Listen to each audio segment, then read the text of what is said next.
Berlin, mid-August 1933. SA formations march camera perfect through the Brandenburg Gate, just like they had done the previous January, in the night when Adolf Hitler seized power. This footage was taken during the shooting of the film Hans Westmar. What is so special about these pictures is that the cameraman was using 35mm colour film, at the time still an expensive rarity in Germany. September the 30th, 1934. The Reich Agriculture Festival in Goslar. Farm workers, men and women from all over the Third Reich are seen waiting in front of the Imperial Palace.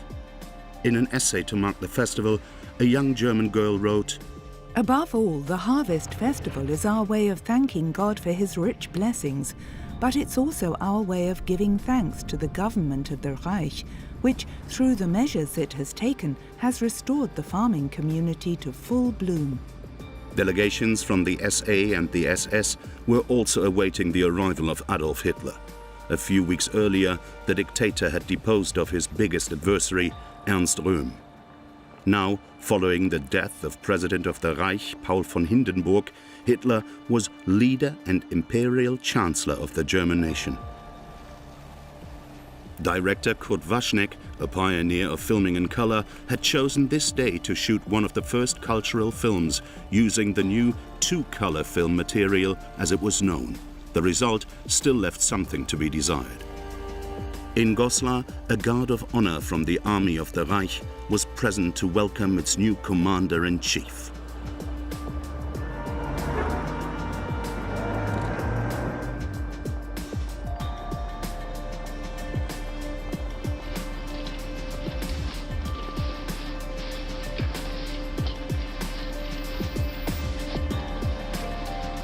On the Buckerburg near Hamel, a stand had been built for a ceremonial rally. The film's director didn't have to worry about a setting for Adolf Hitler's appearance. Hundreds of thousands of farm workers had turned up to pay homage to the dictator. Kurt Waschneck had deployed 2 camera teams equipped with colour film.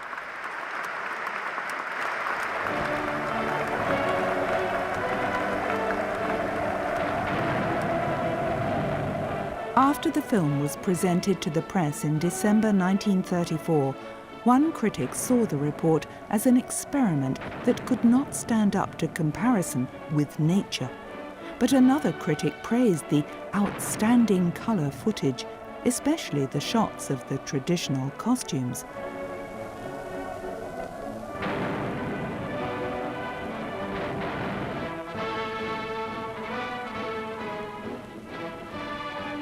Swiss journalist Konrad Warner described the propaganda spectacle on the Buckerburg in a factual report written in 1944.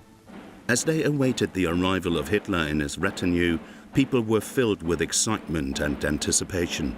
Then, as a convoy of cars approached on the plain below, thousands upon thousands of voices shouted out, "Heil!" The sound hurtling down the slope like a hurricane towards the man who knew how to hold the German nation in thrall. Hitler could only make slow progress through the crowd.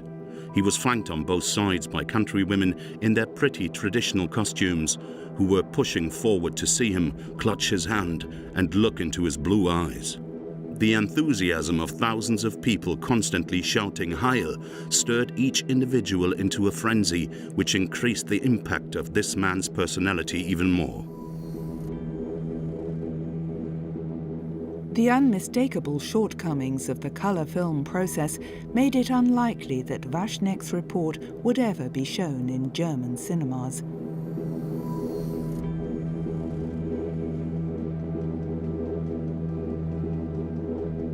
In summer 1937, the first 16mm colour film produced by Agfa appeared on the market in Germany.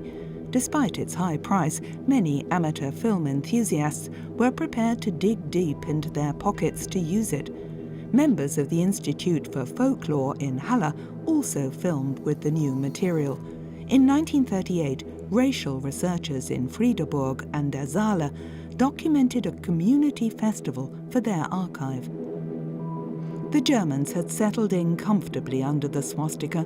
The overwhelming majority of the population were devoted to the Führer.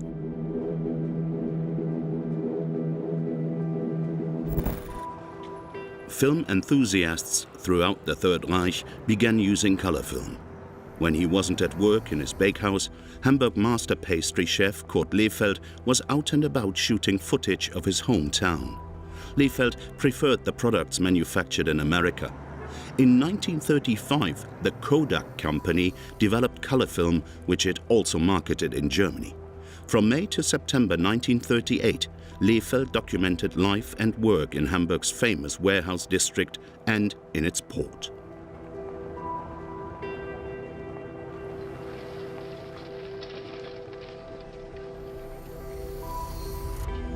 Lehfeldt's camera also captured the Kai-Speicher A warehouse building.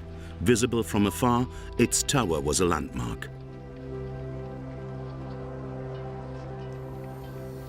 The success enjoyed by Hamburg's port stemmed originally from international trade, but Germany's gateway to the world had been hard hit by the Great Depression.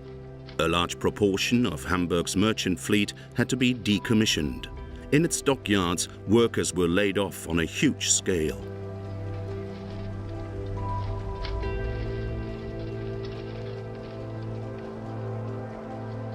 But round trips to German seaside resorts or through the port were, it seems, highly popular with locals and tourists. From the landing stages and the old Elbe tunnel, ships headed down the River Elbe.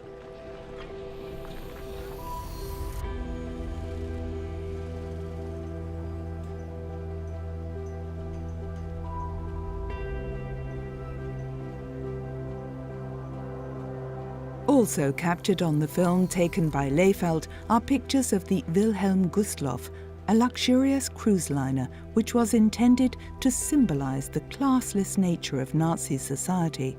Strength Through Joy was not an organization for Nazi bigwigs, but the party expected anyone who was allowed to sail to Norway for a week to behave appropriately. Through work procurement measures financed with credit and through contracts awarded by the Senate, the Nazis had succeeded in reducing unemployment.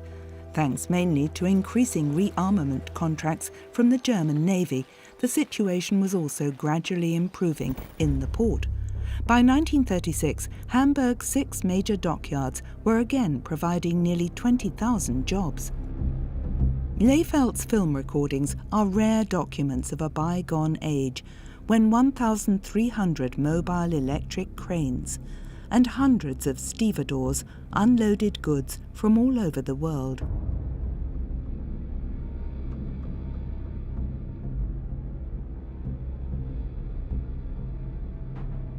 The Hamburg pastry chef entered his 20-minute-long documentation in a competition and won first prize.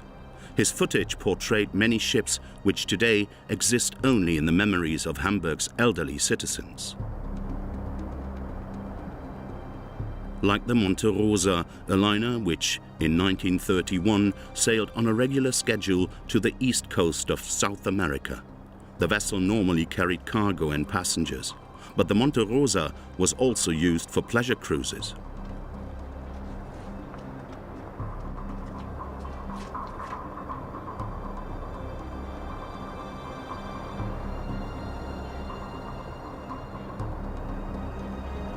One of the first film enthusiasts who could afford the new 16mm color material was Hitler's chief pilot, Hans Bauer. In Berlin on September the 27th, 1937, Bauer filmed the state visit of Italy's fascist leader, Benito Mussolini. In front of the Technical University, the Führer gave the Duce and his entourage a demonstration of Prussian traditions and showed his guests the results of German rearmament. Hans Bauer was allowed to film the spectacle from one of the rear rows on the VIP stand. After the demise of the Third Reich, these unique documents of Hitler's immediate environment were regarded as lost. It wasn't until 1988 that they were rediscovered in the estate of a former US soldier from Tennessee.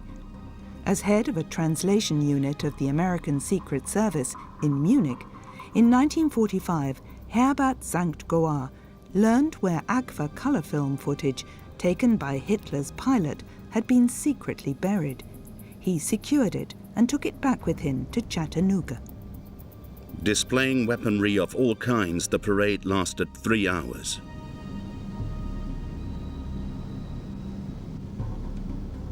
Mussolini was particularly impressed by the goose-stepping, so much so, in fact, that on his return, he also had the snappy marching style introduced into the Italian armed forces. Hitler saw the pompous parade as the expression of his enhanced sense of self-esteem. We are somebody once again. We have demolished the Treaty of Versailles. We have the same arms as our adversaries. Perhaps ours are even better. That autumn in 1937, it wasn't only at home that the Third Reich demonstrated its regained strength. At the World Exhibition in Paris, the Germans were allocated a site right next to the Eiffel Tower for their huge pavilion.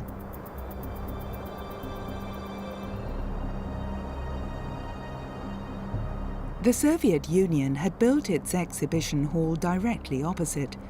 In terms of monumentality, the communist dictatorship was certainly on a par with Germany.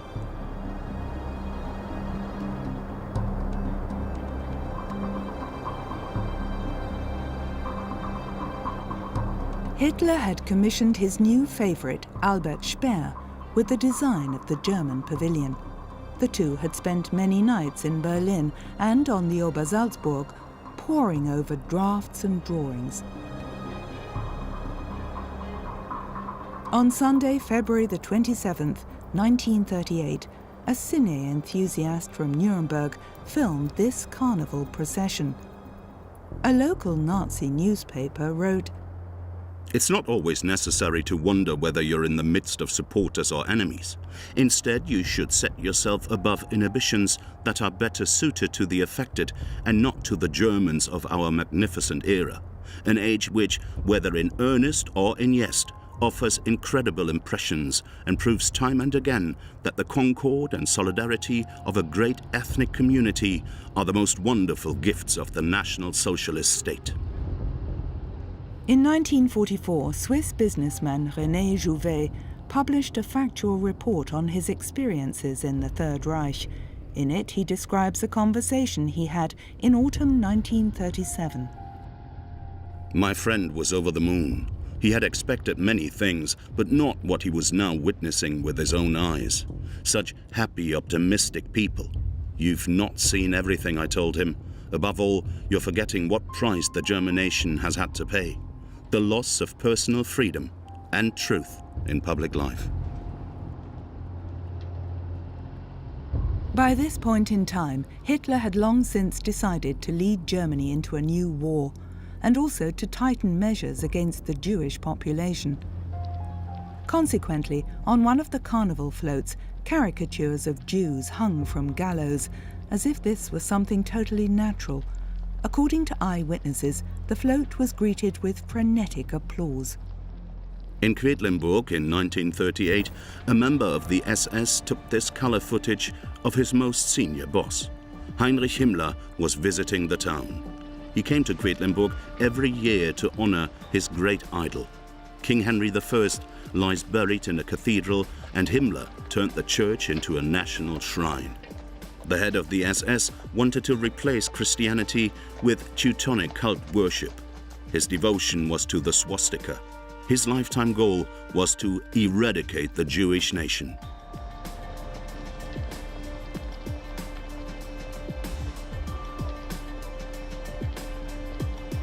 In early May 1938, Hitler's chief pilot, Hans Bauer, accompanied the Führer on a state visit to Italy. He documented his impressions of the trip in a short film, which he entitled Beautiful Italy. 6 months later, the censor approved it for public showing in the Third Reich.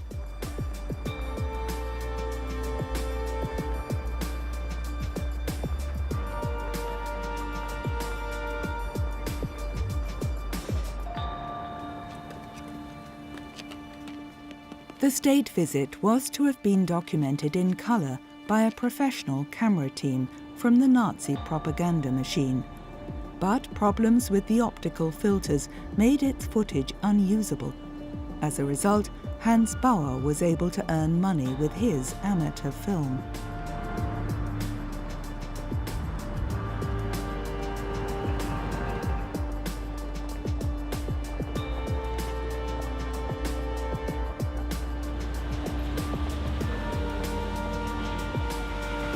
After the annexation of Austria in March, Hitler had expected Italian leader Benito Mussolini to give his approval for Germany to seize the Sudetenland.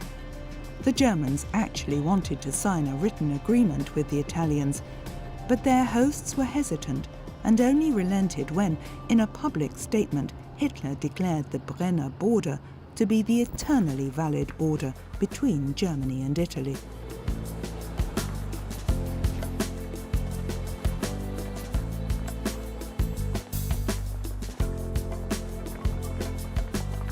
The official host was King Vittorio Emanuele III, and the monarch knew how to ease Mussolini into the background.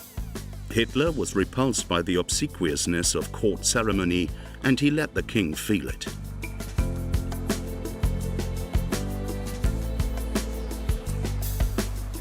On May 5, 1938, Hitler and his entourage were taken on an excursion to Naples, where they were given an enthusiastic reception.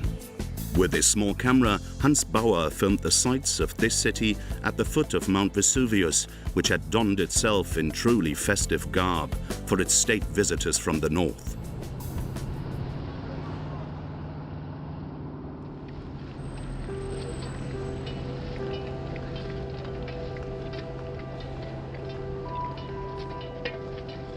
After a few days, Hitler felt fairly irritated by the little king, who knew how to take center stage. Mussolini had no alternative but to put on a brave face.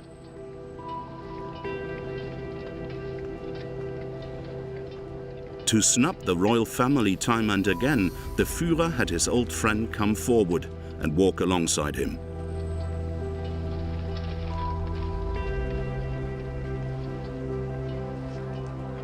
On May 8, 1938, Hitler's hosts organized a maneuver by the Italian Air Force north of Rome. It was a case of staged saber rattling. In the Rome-Berlin axis, the Duce had long since been relegated to the role of junior partner. Mussolini actually feared that Hitler might start a military conflict with Czechoslovakia. Later, Hans Bauer remembered that the German guests were impressed by the strength of the Italian forces. But Mussolini had secretly decided not to become involved in a war in Europe.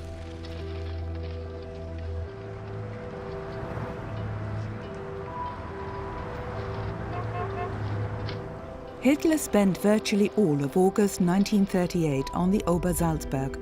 On the terrace of the Berghof, he studied plans for the Wehrmacht's invasion of Czechoslovakia.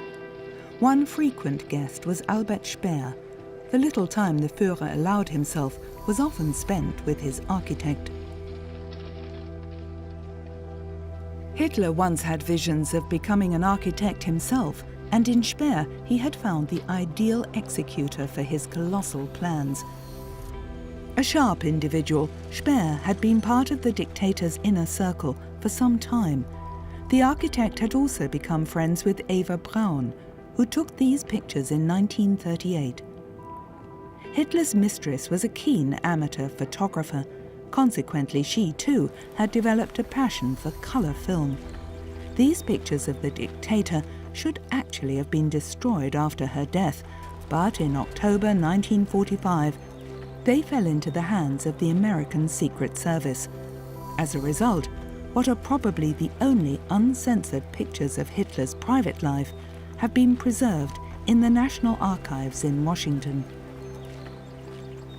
In his memoirs, Albert Speer would later claim that the Berghof Society merely engaged in small talk and killed time waiting for the master of the house to arrive.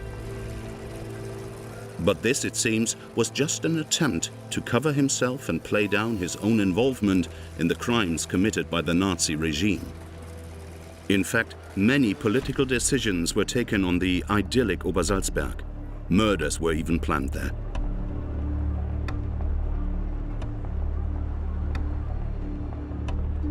At this time, peace in Europe was hanging by a thread. Hitler wanted war, but the major powers of Britain and France were not yet prepared to engage in hostilities. So, with Mussolini's help and far-reaching concessions, in Munich they forced the dictator to the negotiating table.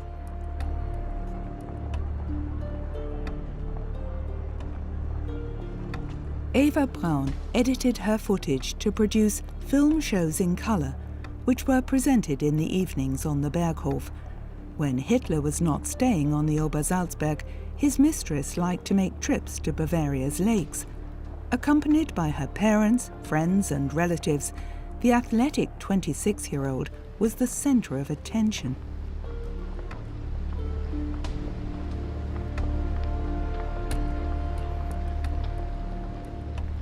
Eva's sister Gretel also liked to film and take photographs. Sophie Stork, a good friend, who was also an artist, drew the film links.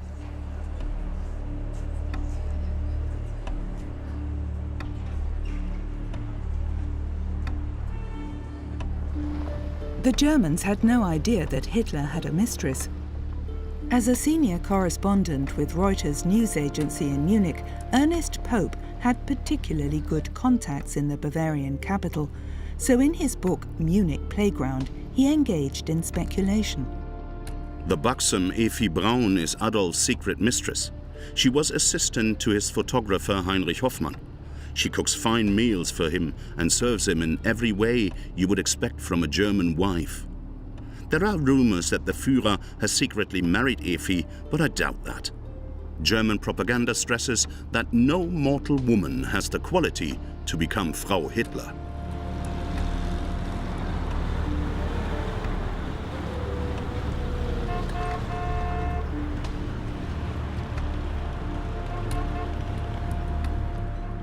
Even though the films made by Eva Braun, chief pilot Hans Bauer, and the folklorist from Halle don't always document the decisive stations of the Third Reich, they do provide eloquent testimony to the nature of the National Socialist dictatorship. And it is only through colour that the flower-clad swastikas at this children's festival in Thuringia have such an oppressive impact.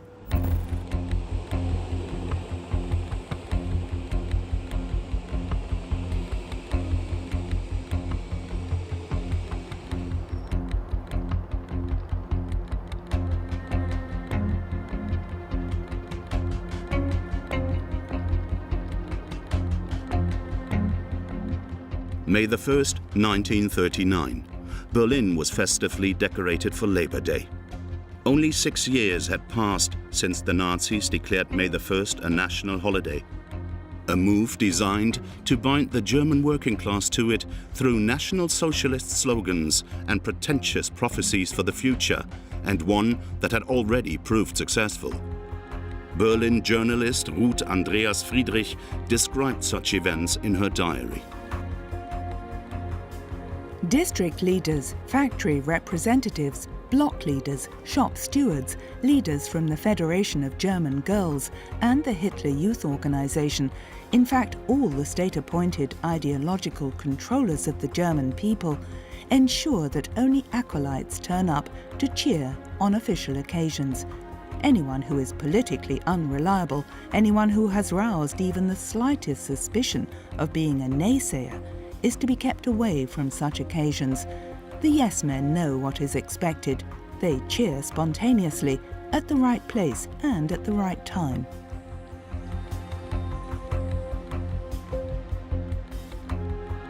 March of the Golden Standards is the title of a colour film which an unknown cine enthusiast took on this particular day.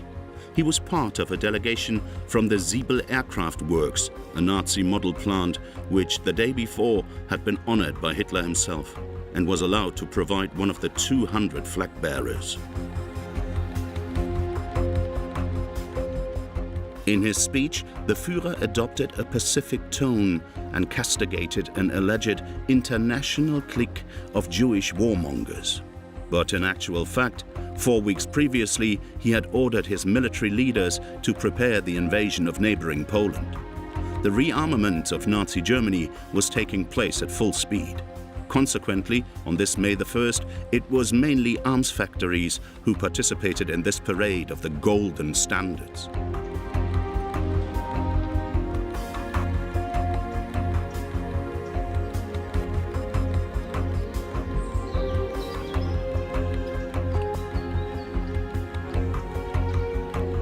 To the sound of appropriate marching music, the golden standard of the Siebel Aircraft Works in Halle was rolled up. This was the last May holiday to be celebrated in such grandiose style in the Third Reich. Because the outbreak of the Second World War was only a few weeks away. In Berlin in the summer of 1939, there appeared to be little enthusiasm for a renewed call to arms. Memories of the Great War of 1914 to 1918 were too traumatic. This is how an American reporter described the mood. Everyone is against war. How can a country start a decisive war with a people so tired of war?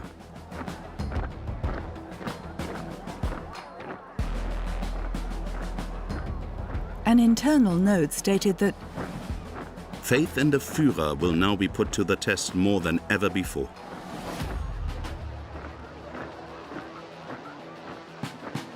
And a German journalist noted that the observer cannot help thinking that people are deliberately indulging in unrestrained enjoyment.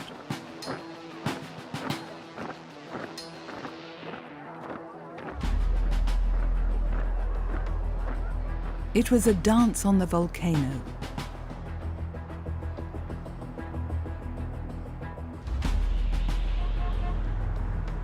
The recently completed Reich Chancellery was deserted. Albert Speer had adapted the huge building entirely to the Führer's wishes.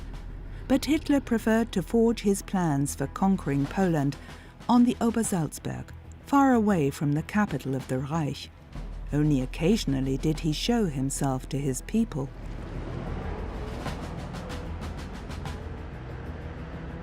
On July 16, 1939, the whole of Munich was dedicated to National Socialist creative activity. Hitler wanted the Day of German Art to be celebrated as a true festival of peace. The members of an amateur film club had been positioned at various points in the city to document all important events. The first item on the program for the morning was the laying of a wreath at the grave of architect Ludwig Trost.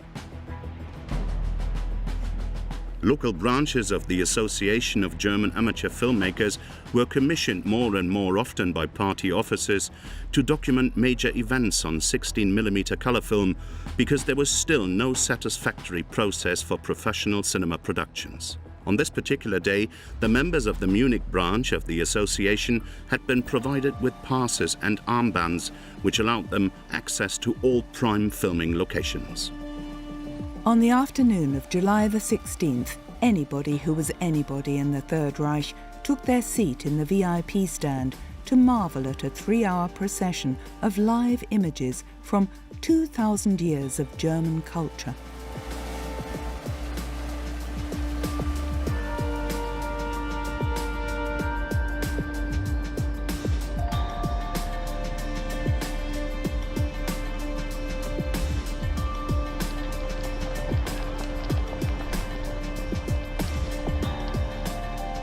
Not only was Germany's future to be National Socialist, so was its past.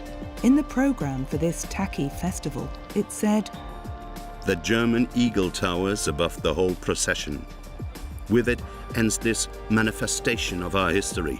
At the same time, it gazes into the eternal future, keenly and calmly, with pride and assured of victory, announcing the greatness of our era and our willingness to act. It is the herald of our doing and our plans." American reporter Ernest Pope commented, The Nazi procession is the admission of the Führer's restless plans for conquest.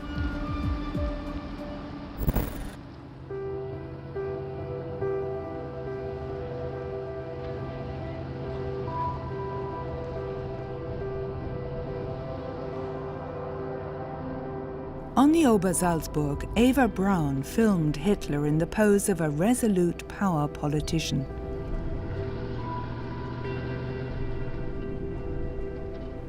Hitler clearly displayed his willingness for war, while at the same time keeping open the possibility of a peaceful solution by receiving diplomats from all over the world.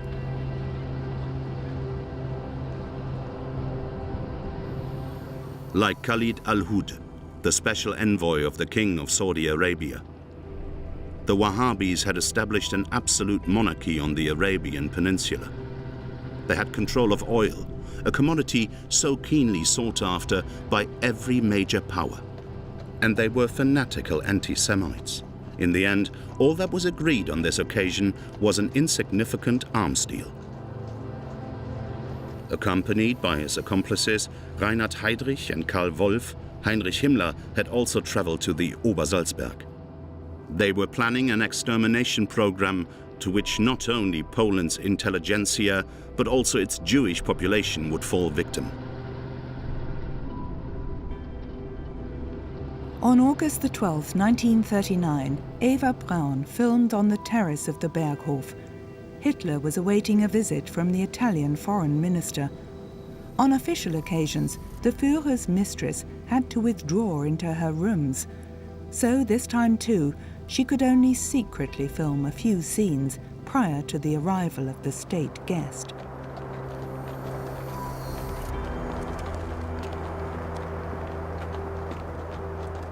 Count Ciano wanted to win over his ally for a new international conference, but the Führer was determined to defeat Poland militarily.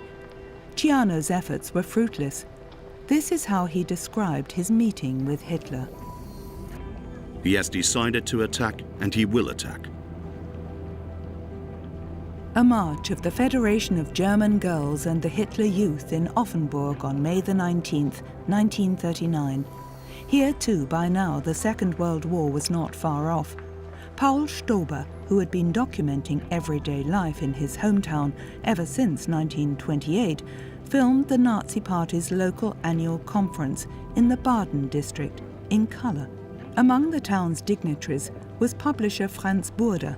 As early as 1933, in his popular radio magazine Syrag, he had already stated that in its thoughts, desires and acts, the Syrag has always been solidly German and patriotic, nationalist and socialist.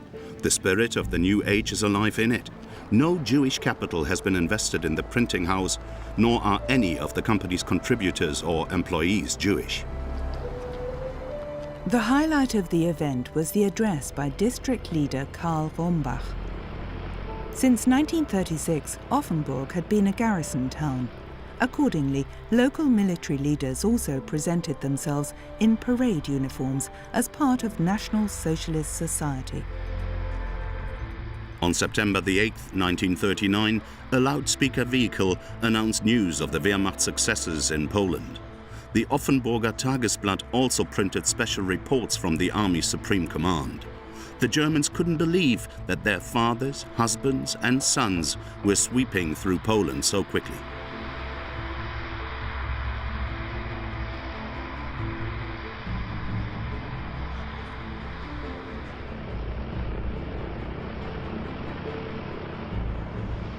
Every day, maps were hastily put up to show the latest conquests. On this particular day, September the 8th, German tank units had reached the suburbs of Warsaw. Hitler's first blitzkrieg ended on October the 6th with the capitulation of Poland.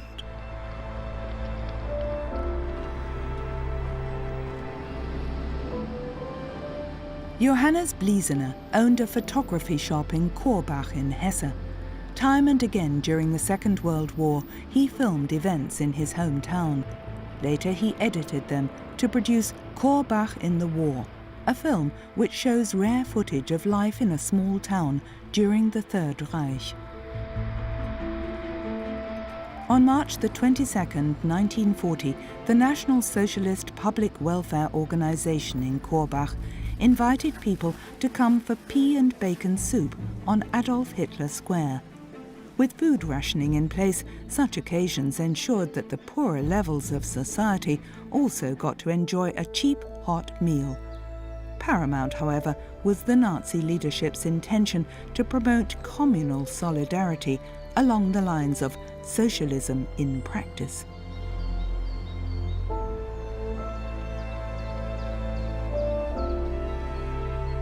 Since September the 3rd, 1939, a state of war had existed between the Third Reich and Great Britain and France. But the Allies had not come to Poland's aid. For them, it was a case of wait and see. Hitler had been planning for months to launch a campaign in the West. But it had been postponed time and again. Finally, Germany's Supreme Commander decided that the offensive would begin on May the 10th, 1940. Infantry units were also stationed in Bitterfeld near Halle. In early May, they were moved west.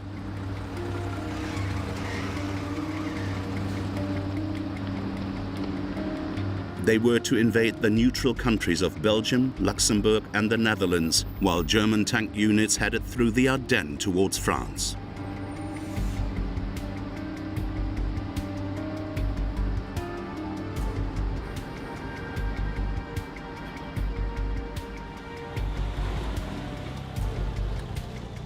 At the start of his campaign in the West, Hitler moved to his headquarters in Rodert in the Eifel.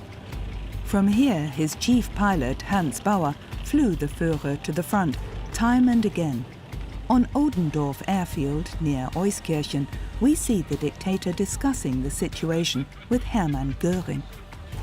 In less than 6 weeks, Hitler had achieved what German armies had failed to achieve in 4 years in the Great War. France was forced to capitulate. After a long discussion with Hitler on June 6, 1940, Joseph Goebbels wrote in his diary that the Führer towers high above us all. He's one of history's geniuses. What a glorious era. And it will be followed by the great rest we all desire so much. The Führer perhaps more than any of us. Then we shall build the new Europe. After the war, we shall soon deal with the Jews.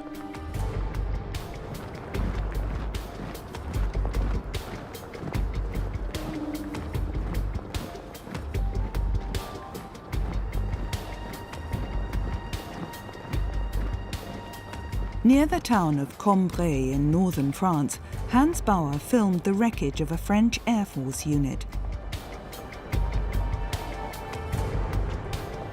This is how French historian Marc Bloch described the disaster in his book Strange Defeat. We have just suffered a devastating defeat. Who was responsible? The parliamentary regime, the troops, the British? The fifth column, our generals reply. In other words, everybody but them. No matter how one might assess the deeper reasons for this catastrophe, the immediate cause was the incapability of our military leaders, their inability to think the war.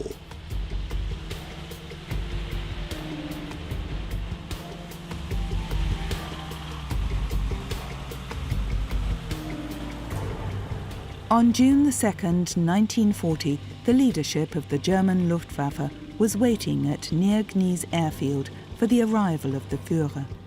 Filmed by Hans Bauer, the Air Force generals were in jovial and victorious mood, although their contribution to the military success had been modest.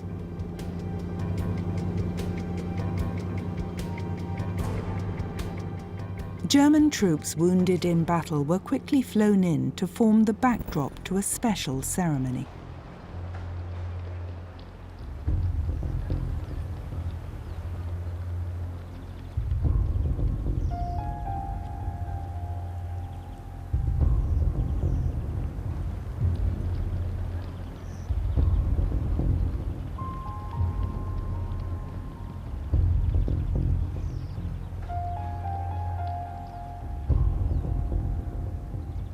Adolf Hitler arrives in his Mercedes limousine.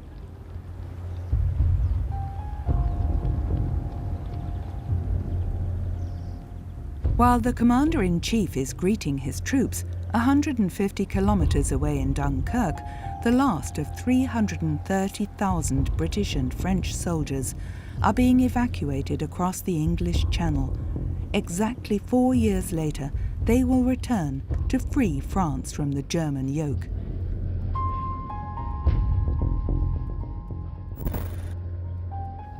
Wherever Hitler appears with his entourage, he is given a frenetic reception.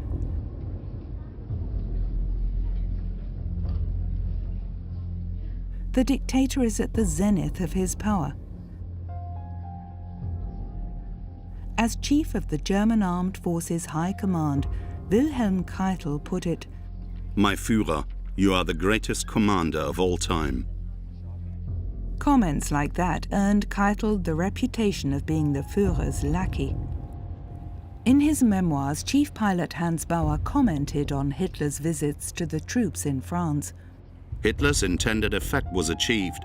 The troops and the French population were impressed by the fact that he appeared as soon as hostilities had ceased. The commander-in-chief ate from field kitchens. The only special requirement was for any canned meat to be removed, since the Führer always avoided meat.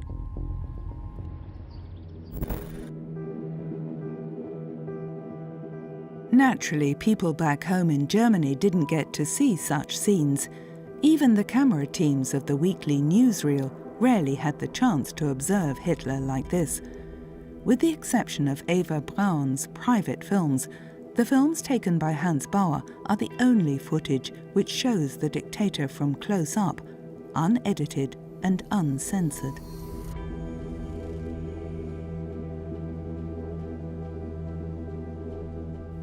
On June the 13th, the French government declared Paris to be an open city.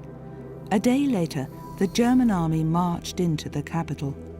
One soldier, Arnold Binder, wrote in his diary, "Paris has been declared an open city. We have occupied it without a fight. The heart of France is in our hands."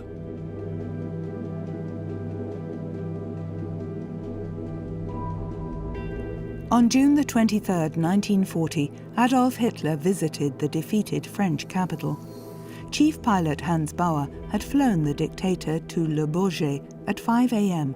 and was allowed to accompany him on a tour of the city. Once again, he used 16mm color film to document the bizarre sightseeing trip. Alongside Hitler on the observation platform on the Trocadero were sculptor Arno Breker and architects Hermann Giesler and Albert Speer. Later in his memoirs, Speer described the dictator's reaction. "Wasn't Paris beautiful? But Berlin must become even more beautiful. In the past, I often wondered whether Paris shouldn't be destroyed. But when we're finished in Berlin, Paris will be a mere shadow. So why should we destroy it?"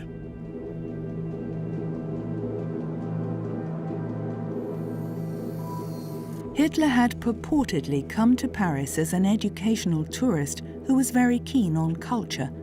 But in reality, the visit was his personal triumph as a commander. In Les Invalides, he spent a long time next to the tomb of Napoleon, past and present dreams of world dominance.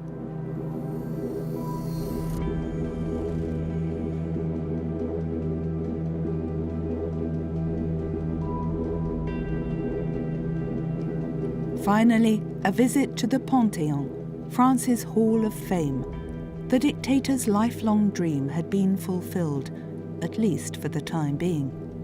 5 years later, the French would celebrate victory by dancing in the streets, and Berlin would lie in ruins.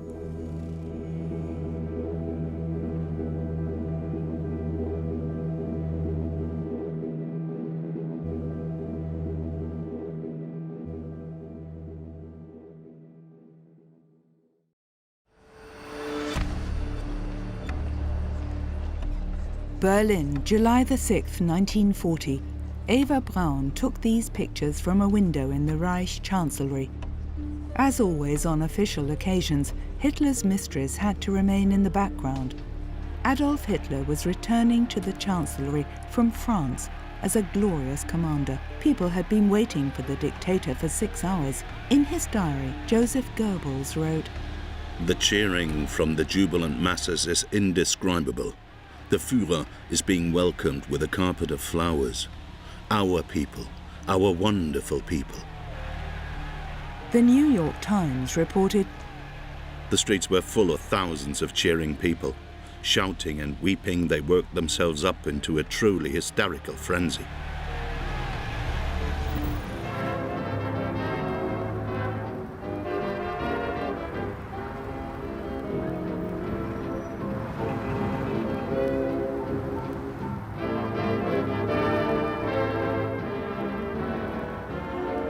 In the summer of 1940, following the successful Blitzkrieg campaigns in Poland, France and Norway, for a while peace and calm returned to the capital of the German Reich. On July the 16th, Propaganda Minister Joseph Goebbels noted in his diary, "In politics and in the conduct of the war, there is an absolute lull." The war seemed far off and people went swimming. Just like every year, Berliners headed for the Wannsee Lake. Hitler had promised his people that the Nazi Reich would last 1,000 years, and in the summer of 1940, it looked as if the dictator might be right. In April 1941, Hitler opened up a new theatre of war. The military intervention in Greece by his Italian allies threatened to end in disaster. Consequently, the Wehrmacht marched first of all into Yugoslavia and then into Greece. Gottfried Kessel, an officer with the Großdeutschland Infantry Regiment, was a keen cine photographer, so his company had chosen him to keep a film diary of its operations.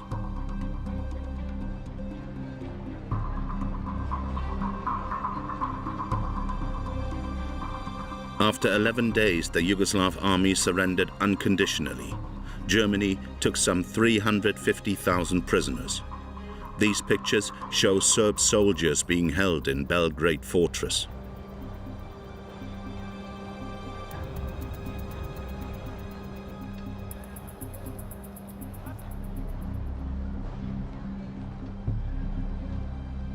Those taken prisoner also included Serb civilians who were suspected of being partisans.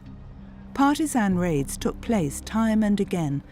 In the night of April the 21st, near the cemetery in the village of Pančevo, one SS soldier was shot dead and another seriously wounded. As a result, Wehrmacht troops and members of the SS Das Reich division carried out arbitrary house searches.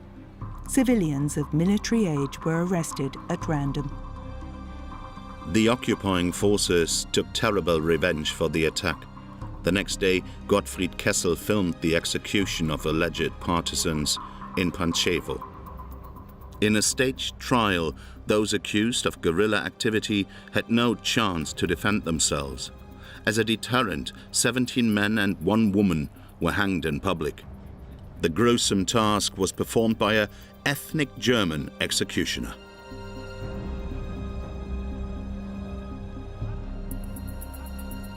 Then 12 former Serbian soldiers were lined up on the cemetery wall in Pančevo and executed by firing squad. Gottfried Kessel also filmed this brutal act for his war diary. This scene, where a German soldier gives the coup de grâce to one of the men, became one of the most abhorrent symbols of German crimes committed during the Second World War.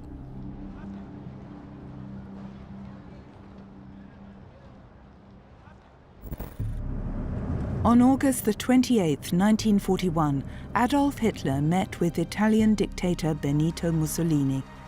The Duce had come especially to witness the successful progress of the campaign against the Soviet Union, one in which Italian troops were also involved.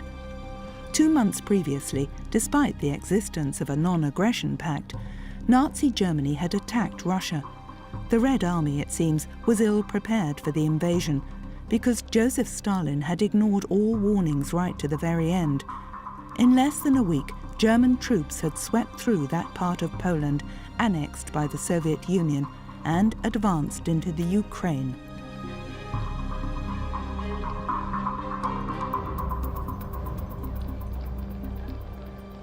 Lunchtime for high-ranking officers and their adjutants.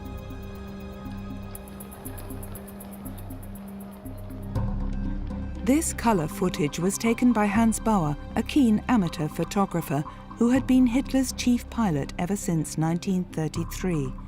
His position enabled him to take pictures even in the immediate vicinity of the dictator without any restrictions. On a flight to the front, Bauer took the opportunity to film Mussolini from close up because the Duce liked to sit in the cockpit.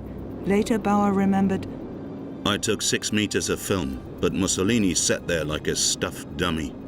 Stiff as a board, with his head held high, he didn't move a muscle. All I got were pictures with no life to them. With his chin jutting out, Mussolini had this wild look in his eyes, but he never moved." Hitler and Mussolini had flown to Uman on a troop visit. The men gave the Führer an overwhelming reception.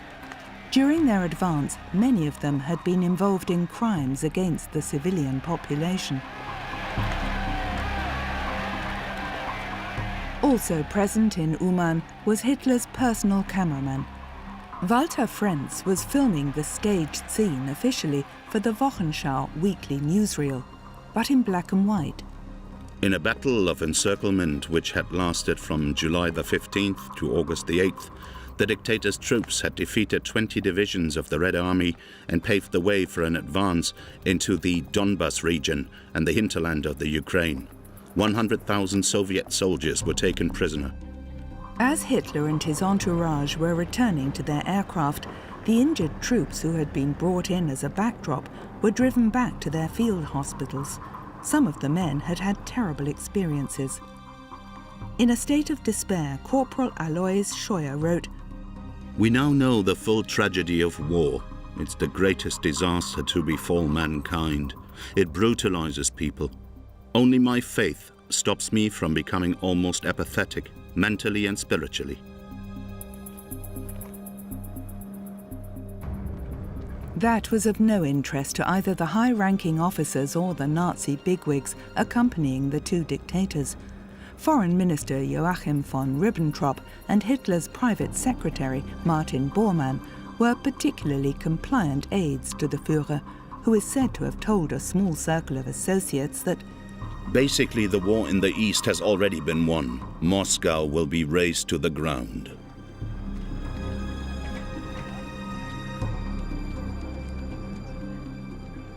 However, within a few months, the war had become a nightmare for his troops. Yet it wasn't Stalin's armies that had brought the German advance to a halt, but rain and cold.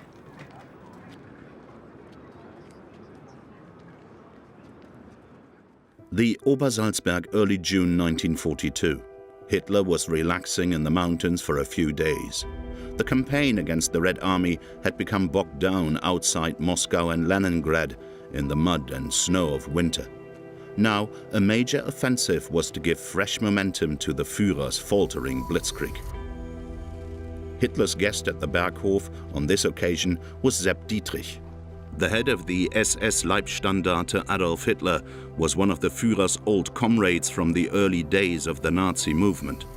After Hitler seized power, this unquestioningly loyal warhorse had had murders carried out time and again on behalf of his master. To mark Dietrich's birthday, the Führer made him a personal gift of 100,000 Reichsmarks and appointed him Colonel General of the Waffen-SS. This footage stems from Eva Braun's estate. Sepp Dietrich is joking around with Eva's sister Gretel, who was part of Hitler's court. Dietrich with the children of Hitler's favorite architect, Albert Speer.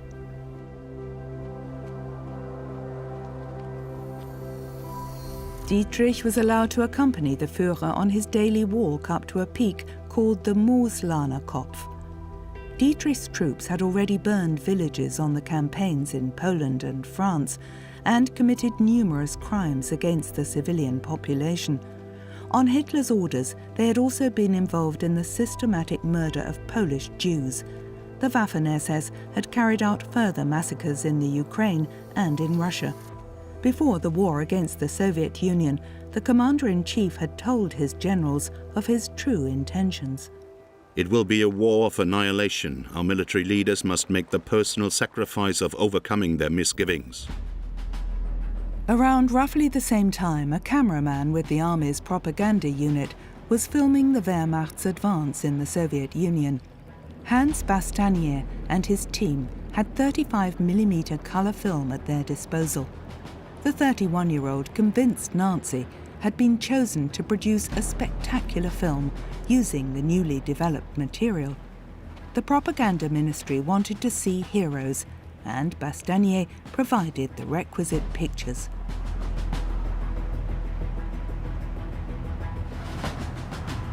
In discussions with his associates in 1941, Hitler had already talked through plans for the future face of Eastern Europe. The goal, he said, was to conquer vast areas to ensure the racial survival of the Germans. The law of natural selection justifies this eternal battle because it makes the survival of the fittest possible. It's absurd that a higher-ranking people should struggle to exist on land that is too restricted, while amorphous masses who contribute nothing to civilization occupy endless areas of terrain which is among the richest in the world. The Crimea and the Ukraine will become a totally German colony, and the previous inhabitants will be displaced.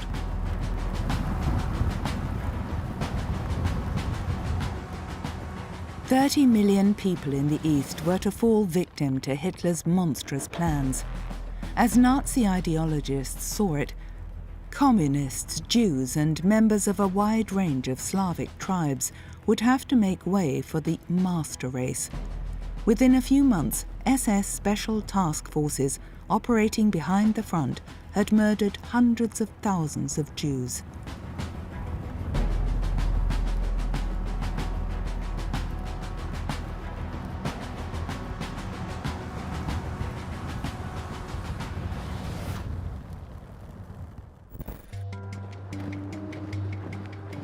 Linz in Upper Austria. On April the 20th, 1942, the whole town was dressed up and taking part in processions to celebrate the Führer's birthday. The formations included the Hitler Youth and the Federation of German Girls.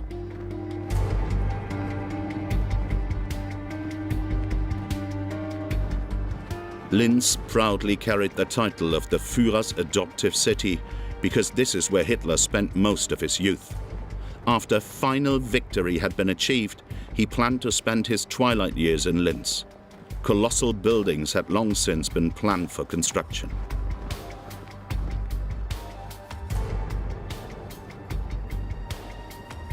At this point in time, Ruth Andreas Friedrich, a journalist who was critical of the regime, was hoping that more and more Germans would turn their back on the regime. In summer 1942, she wrote in her diary, "The age of the individual is over. The strong are no longer at their most powerful when they are on their own. We must form a shock troop right across Berlin. Our people must be in position in every district. Sworn Confederates who can be trusted implicitly. Old circles of friends are no longer adequate, and not all of them are suitable. New people need to be found from every camp. Each individual must bring his or her clique into play with all their connections and possibilities. What one person lacks, the other will provide. It's now about distributing roles, yet without getting caught by the Gestapo."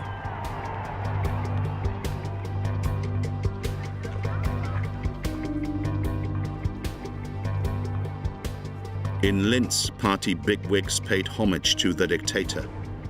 The dignitaries of the Nazi Reich were still fully behind their Führer, and most of them would give him fanatical support right to the end.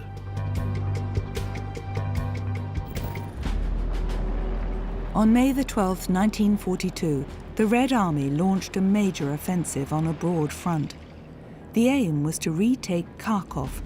Hans Bastanier was sitting with his camera in a German tank, filming the battle.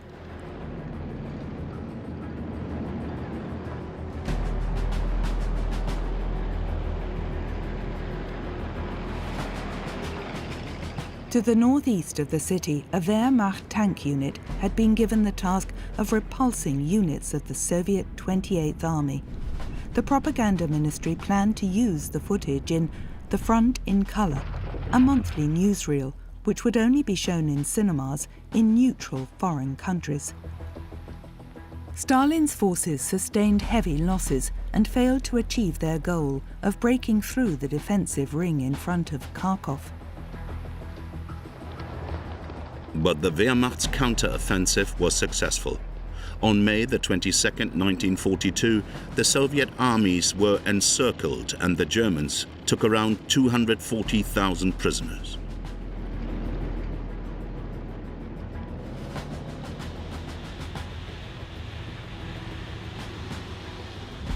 Pictures from the center of Kharkov.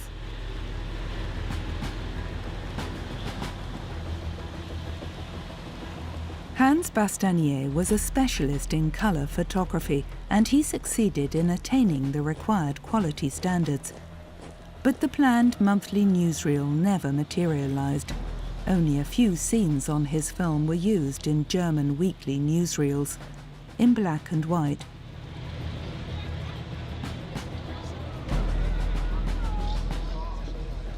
The German troops stationed in Kharkov were to lack nothing. Entertainment films were provided to make them forget the horrors of war for a few hours.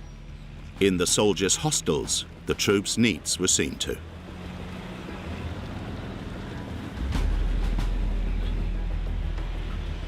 It wasn't until August 1943 that the Red Army was finally able to liberate Kharkov.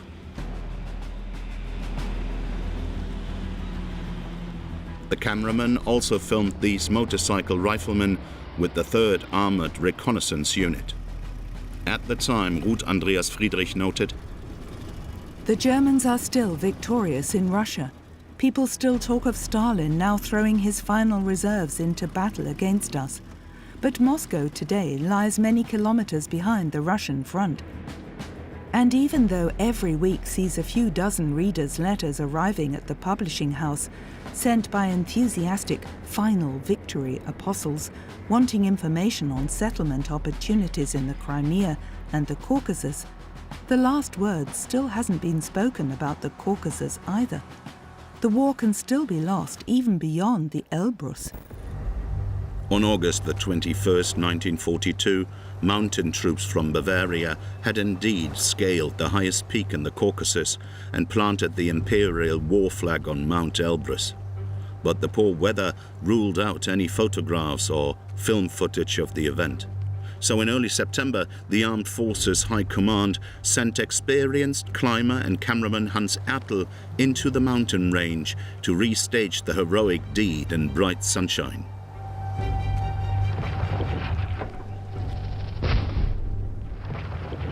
Ertl took the opportunity to film German mountain troops driving out Red Army forces who had occupied an important pass. As a former cameraman with Leni Riefenstahl, he was an adept filmmaker.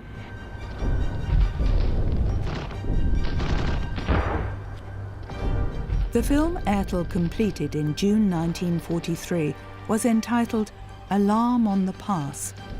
For many years it was thought to have been lost. It was only in the late 90s that a copy turned up in Russia.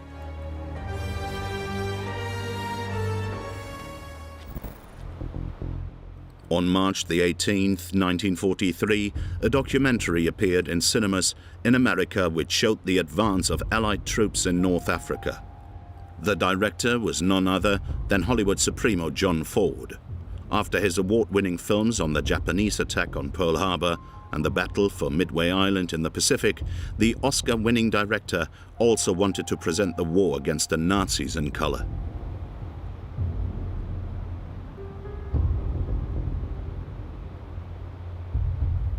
On November the 8th, 1942, British and American troops landed in Morocco and Algeria.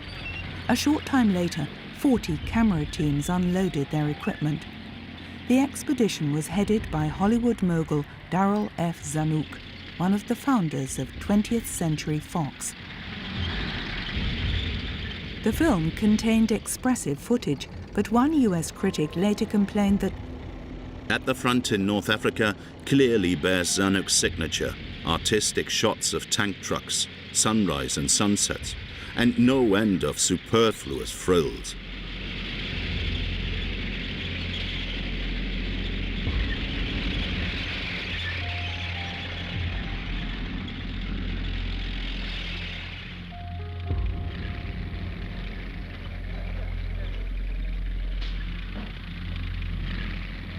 behind the front, a camera team witnessed an attack by German aircraft and took dramatic pictures. Director John Ford was in his element. He had already recorded similarly spectacular footage in his film The Battle of Midway. But for his employers at the War Department, this wasn't enough. The problem was that the scenes were totally authentic and thus inadequate for the military authorities. The British enjoyed great success with their Desert Victory production, but many of the dramatic scenes in it had been quickly restaged.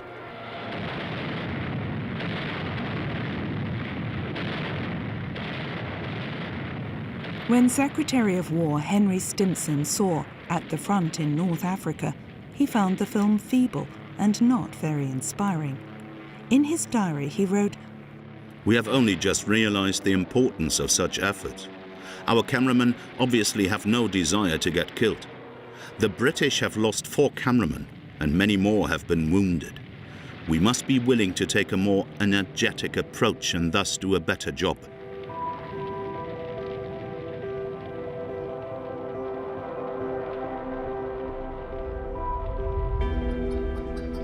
Scenes which the team filmed in their spare time, far from the front, came in for particular criticism.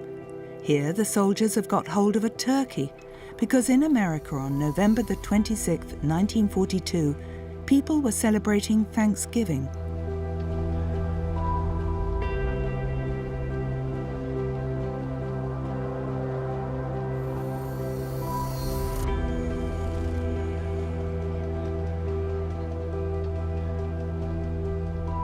Then the director himself appears in the picture, John Ford sitting astride a donkey.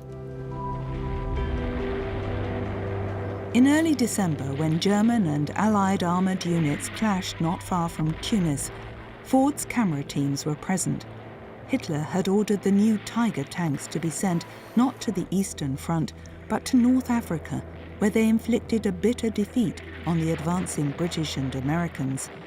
A cameraman had entrenched himself on a nearby hill and took authentic pictures, but they also met with disappointment back in the United States.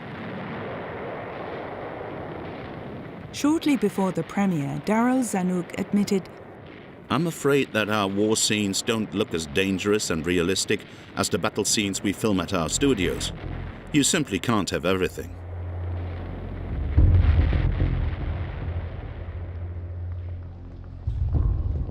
For these captured German and Italian troops, the war is over, but not for their comrades. They're not so lucky.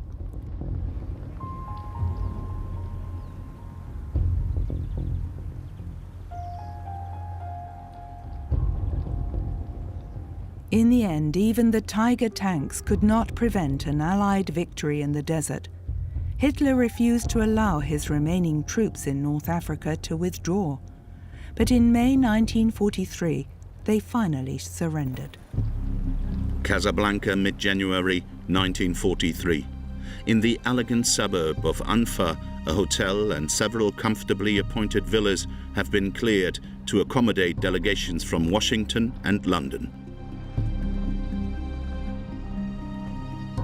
On January 14th, British Prime Minister Winston Churchill travelled to Morocco with his top brass to attend a secret conference with the President of the United States.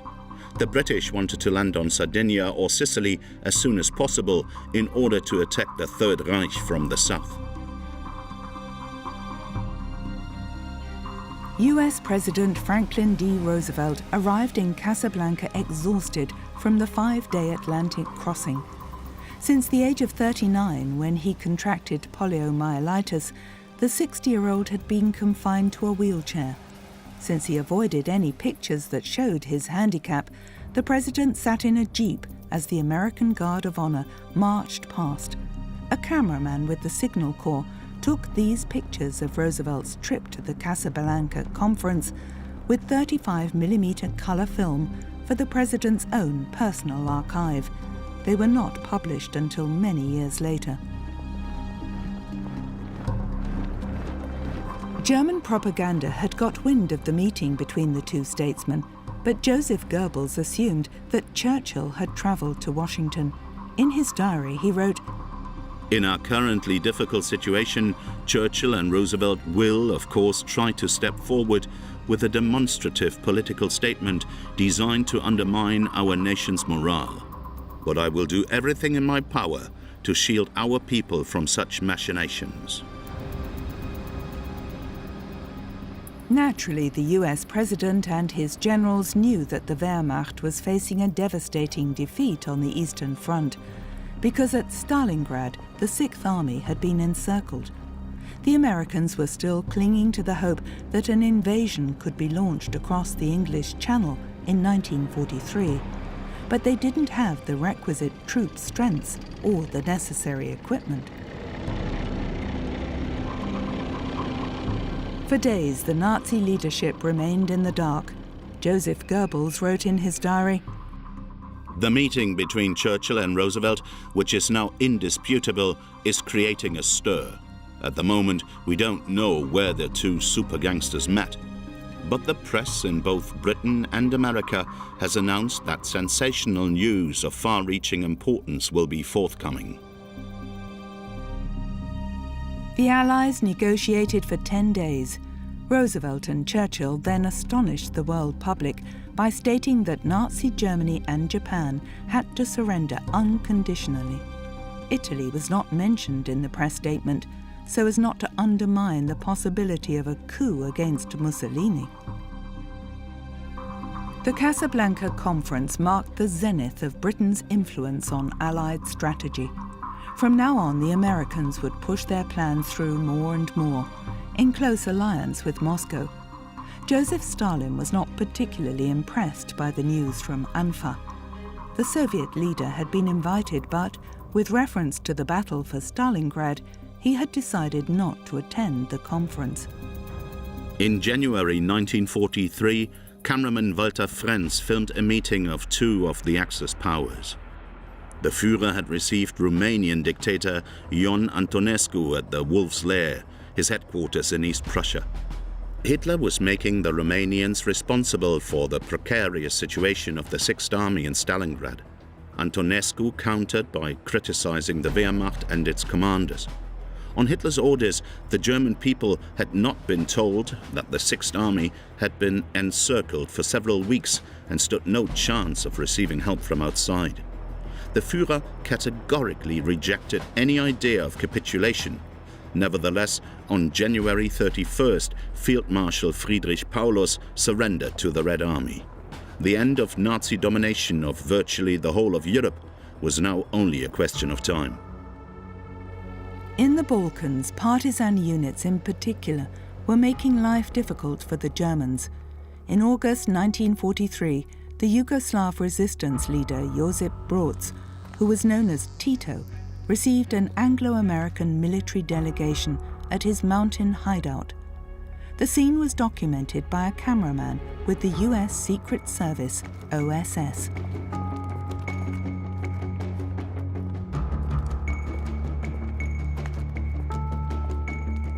Tito was a veteran of the Spanish Civil War, in which he had proved his qualities as an organizer of the Communist International. He firmly believed that communists worldwide had to help their comrades in the Soviet Union. Tito's partisans accepted defeats and brutal reprisals by the Germans and were also fighting against Croatian pro-Nazi collaborators. The British and the Americans had learned from decoded German radio messages that Tito's partisans would mount attacks no matter what the risk. So from then on, the Allies supported them with food and arms, and in doing so, turned a motley group of fighters into a powerful army.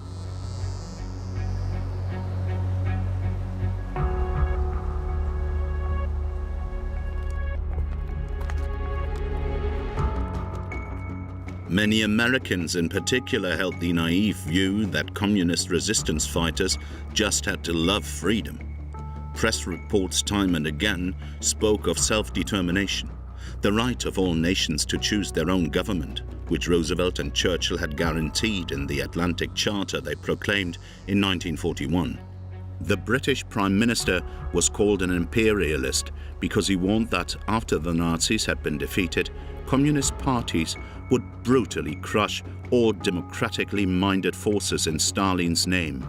And that's precisely what also happened in Yugoslavia under Tito's rule right through to 1980.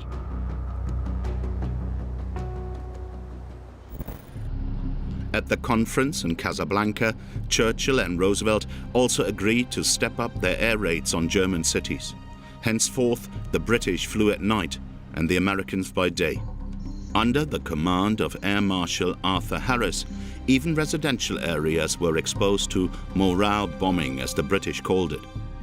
But the US Air Force restricted its attacks to targets of military importance, such as submarine pens, armament factories, and German infrastructure.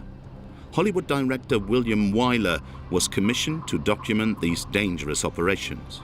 He was determined to fly on some of the missions himself and take pictures. On February the 26th, 1943, Wyler and his team filmed the crews of the 91st Bomb Group being informed at daybreak that their next target would be the naval base at Wilhelmshaven. The Americans were stationed at Bassingbourn Airfield near Cambridge. They had to cross the channel 25 times before they were allowed to go back home. Accordingly, Wyler's film was to be entitled 25 Missions.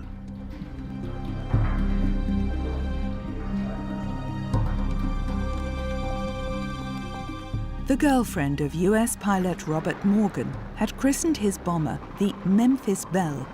Later, the B-17 Flying Fortress lent its name to one of the most successful films on the Second World War.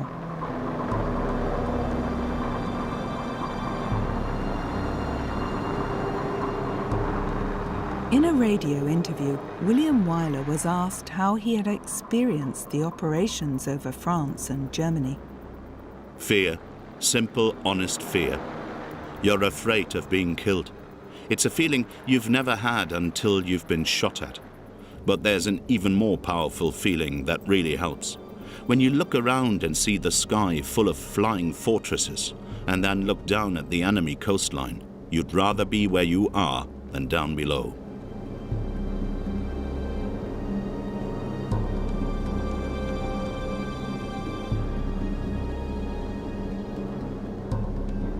Wyler and the cameramen on board other aircraft had to work under the most difficult conditions.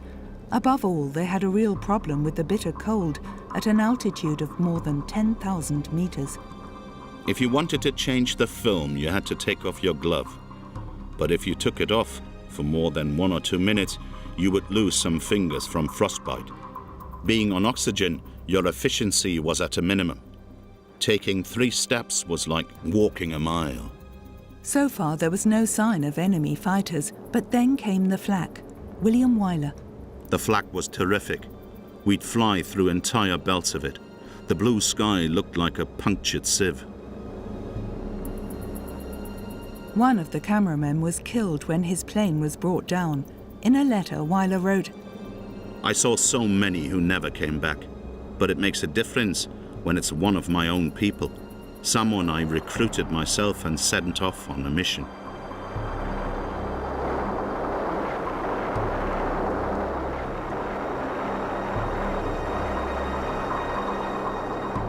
William Wyler filmed spectacular scenes of German fighters attacking the bombers.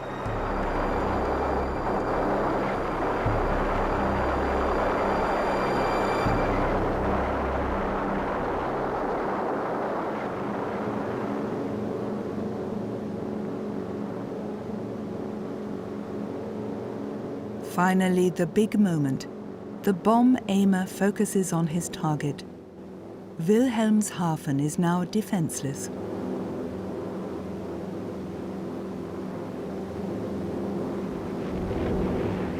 Later, Wyler constructed his picture as if these scenes had been filmed from the Memphis Belle. But on this particular day, in fact, the B-17 wasn't even in the air.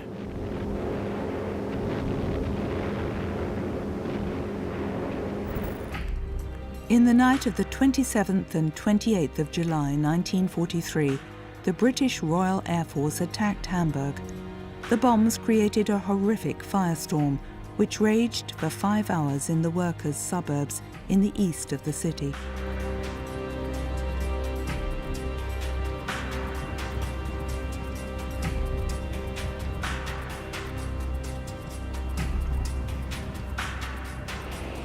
The next day, fireman Hans Brunswick took these pictures of the firefighting operations. 24 hours after the raid, some of the fires were still burning.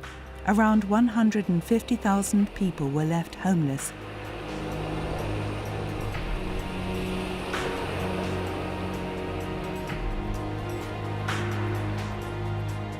Hamburg author Hans-Erich Nossack wrote, "Nothing around us bore any resemblance to what we had lost. It was something totally different, something alien, something that could not actually be possible. But why document all this? Would it not be better for it to be forgotten for all time?"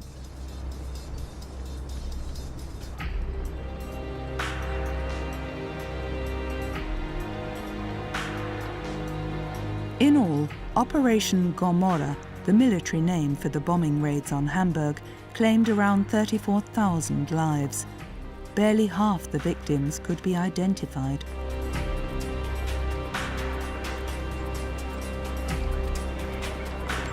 People now fled from the devastated city in droves, homeless, desperate and terrified. An assembly centre was set up in Hamburg's Moorweide Park. The actual aim of the bombing campaign was to break German morale, but that was something the Allies never achieved.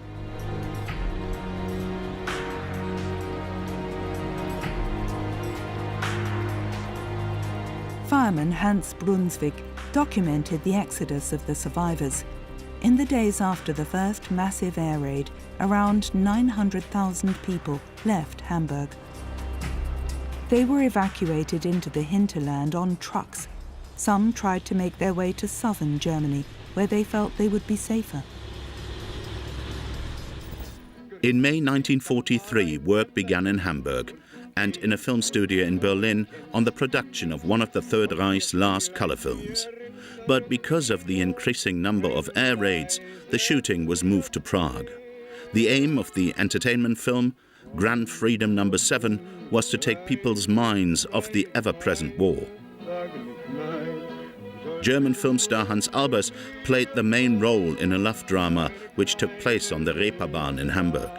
But the censor refused to allow the film to be shown in Germany. It was thought that there were ulterior motifs behind the title.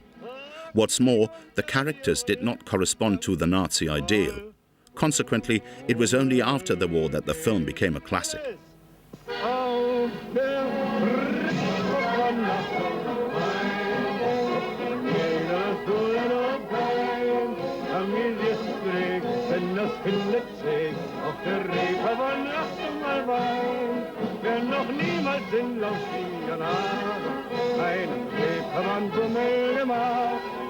Ein armer Wicht, der erkennt dich nicht, mein St. Pauli, St. Pauli. The Nazi leadership was now placing its remaining hopes of final victory in what it called its wonder weapons. In late June 1943, the first V-2 rockets were tested in absolute secrecy at the experimental centre in Peenemünde on the Baltic coast. The plan was to use the new type of missile to attack Allied cities in retaliation for the Allied bombing of German cities. For documentary purposes, all the tests were filmed, sometimes in colour. At the end of the war, the material was seized by the American Secret Service and taken back to the United States.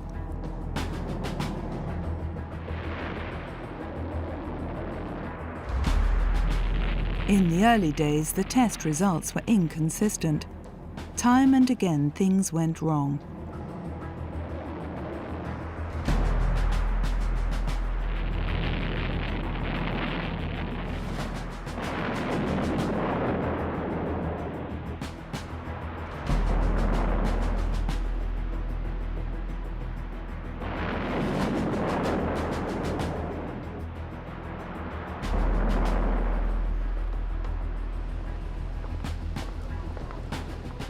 Engineer Werner von Braun had developed the new rockets and brought them up to production level.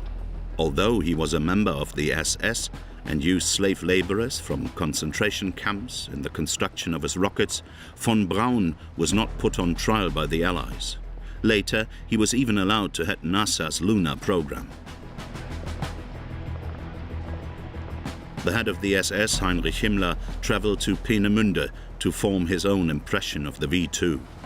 Because of Allied bombing raids, production was moved to a mine in the Harz Mountains. On September the 7th, 1944, the first V-2 hit London.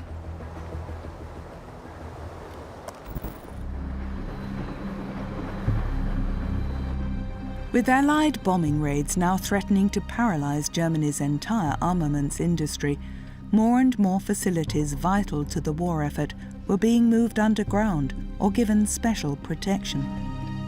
In 1944, for example, a huge reinforced concrete colossus was built in the Bremen suburb of Fage for the construction of submarines. A naval architect filmed the work with his camera. He was one of the few cine enthusiasts who still had 16mm color material.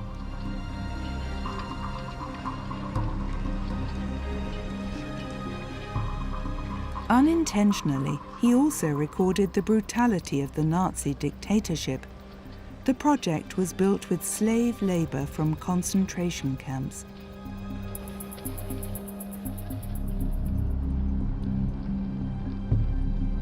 Despite the efforts of tens of thousands of workers from concentration camps, the Valentin bunker was never finished, and not a single submarine was ever built in it.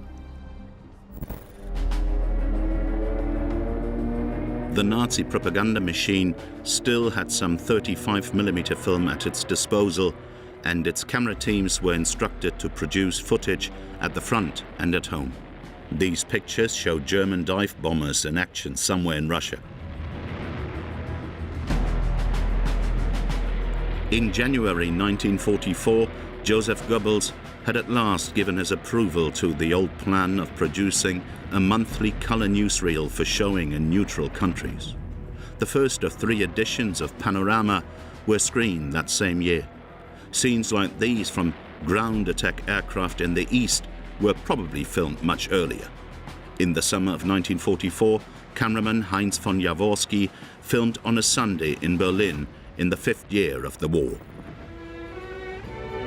By now, Berlin journalist Ruth Andreas Friedrich was hoping to see the end of Nazi rule. Yet, she had her doubts. If we talk, plan or recruit followers, we will hang, because at least 1 person in 10 is treacherous or talks too much. Yet if we remain silent and are only up in arms in the silence of our own 4 walls, we keep the Nazis in power. That is the tragedy of our situation. Can a small group of 10 or 20 resolute souls topple the Third Reich? And we are only a small group.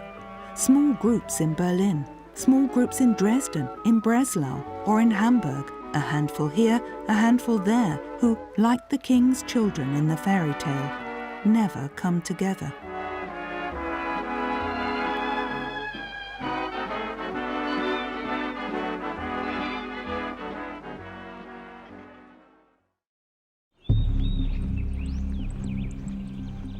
Summer 1944. Somewhere in Nazi Germany, cameraman Georg Kopp took this footage of members of the Hitler Youth and the Federation of German Girls helping to bring in the harvest as part of their land service. Kopp was a so-called colour film reporter for the Deutsche Wochenschau, a weekly newsreel shown in German cinemas. He had been commissioned to provide emotive pictures for the Panorama project. In Berlin at roughly the same time, cameraman Heinz Sasse and his assistant Karl Friedrich Falke were filming the morning dance performances by girls at Medau Gymnastics College. Such scenes were only to be shown abroad in neutral countries. They suggest that in no way did the Third Reich regard the war as lost. Many cinema goers in Germany would probably have sneered at such pictures, because the precarious situation at the front and the devastating destruction caused by Allied bombing raids could no longer be kept secret.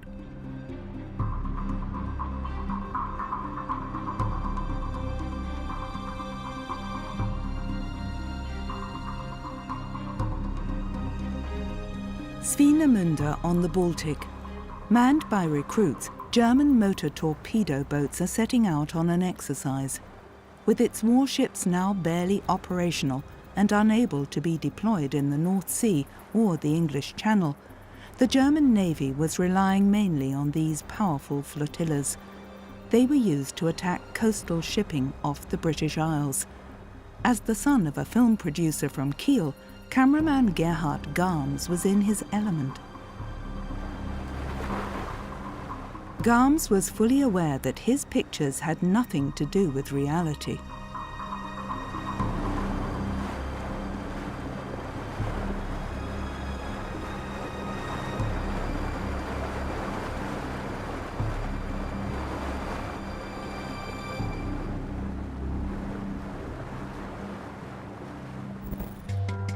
London, May 1944. Springtime calm before the storm. These pictures were taken with this amateur camera by American war reporter Jack Leib.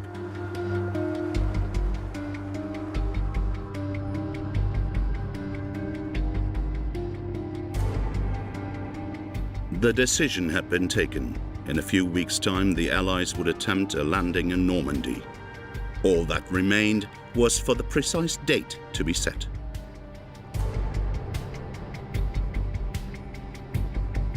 Church services in Westminster Abbey were also attended by American troops. On this warm Sunday in May, many Londoners were relaxing in Hyde Park. They no longer had to fear German bombing raids, and as yet, they had no idea of the existence of Hitler's wonder weapons, the V1 and the V2. Jack Leib's task was to provide black and white material for US weekly newsreel News of the Day. But he also had a small amateur film camera with him and 16mm material which he used to take pictures for his family. At the end of May 1944, a host of American war correspondents headed to the south of England to report on the biggest amphibian landing operation in history. Selected journalists, press photographers and camera teams would be present on Decision Day. They were only allowed to take along what they could carry on their backs. Everything, of course, had to be kept top secret. The enemy had to be kept totally in the dark. Also present was star journalist Ernie Pyle, a Pulitzer Prize winner. On May the 31st, Pyle wrote in his notebook, "So I now know the secret the whole world has waited years to hear. And once you have heard it, you become permanently a part of it. Now you were committed. It was too late to back out now, even if your heart failed you." At this point, more than 3 million troops were on standby on the south coast of England, ready to drive the Nazis out of France. On June the 3rd, the US war correspondents were waiting in Weymouth, where part of the Allied armada was lying at anchor. Ernie Pyle wrote, "And in more pensive moments, we also conjectured on our chances of coming through alive. We felt our chances were not very good, and we were not happy about it." Military commanders expected losses to be high. Some put the chance of establishing a bridgehead at just 50%. In his diary, British Field Marshal Alan Brooke had this to say about the forthcoming invasion. "At the best, it will come very far short of the expectations of the bulk of the people, namely all those who know nothing about its difficulties. At its worst, it may well be the most ghastly disaster of the whole war." The plans for Operation Overlord involved 5 divisions going ashore in Normandy. The aim was for the invasion force to reach the Seine and Loire rivers within 90 days. Driving the Germans back eastwards, the Allies would then liberate Paris. The Americans had been allocated 2 sectors on the west of the invasion front, Utah Beach and Omaha Beach.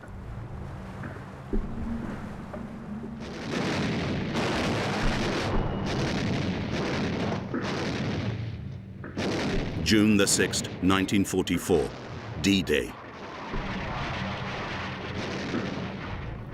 Now only professionals were allowed on the scene. Several weeks earlier, Hollywood director John Ford had already been given the most important task of his career. He was to record the massive event on film with as many camera teams as possible.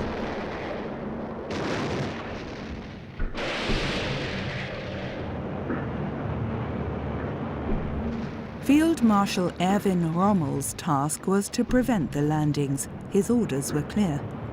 The technically most difficult point, the moment when troops make for the beach in boats, should be used for defense with every means possible. Pre-beach obstacles, beach mines, and concentrated fire from all weapons as the enemy comes ashore should increase the problem of this maneuver many times over. Machine gunners on Omaha Beach fired at anything that moved. Thousands of American soldiers were killed or seriously wounded. In an interview 20 years later, John Ford remembered, "Once I was on the beach, I ran forward and started placing some of my men behind things so they'd have a chance to shoot their film. All I could think was that for the most part everything was all so well coordinated, fitted perfectly, went beautifully. To my mind, those seasick kids were heroes. I saw very few dead and wounded men. Later I could see one dead floating in the sea." On HMS Belfast, one of the Royal Navy's flagships, Hollywood director George Stevens experienced D-Day off Juno Beach. He was taking part in the landing with an Army film team to document the Allies' historic achievement for people back home, but in black and white. This colour footage was only found in his estate many years later.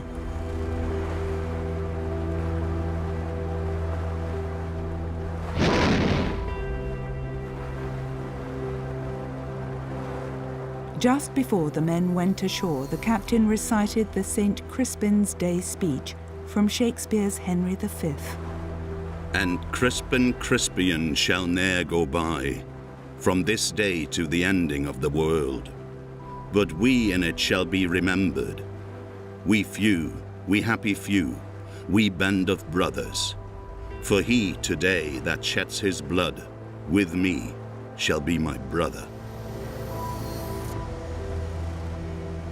On the late morning of June the 6th, George Stevens and his men also went ashore. Juno Beach was in Allied hands. The team started to film. The German defenders had left Bernières-sur-Mer in a hurry. Now supplies were coming ashore. In the village itself, a bar had been open since 9 a.m. In front of it, a French resistance fighter holding his nation's flag posed for the camera. A tank from a minesweeping unit, apparently disabled by a landmine.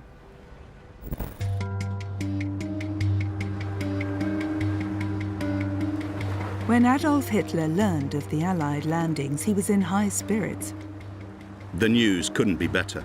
As long as they were in England, they were out of reach. Now at last we have got them where we can defeat them.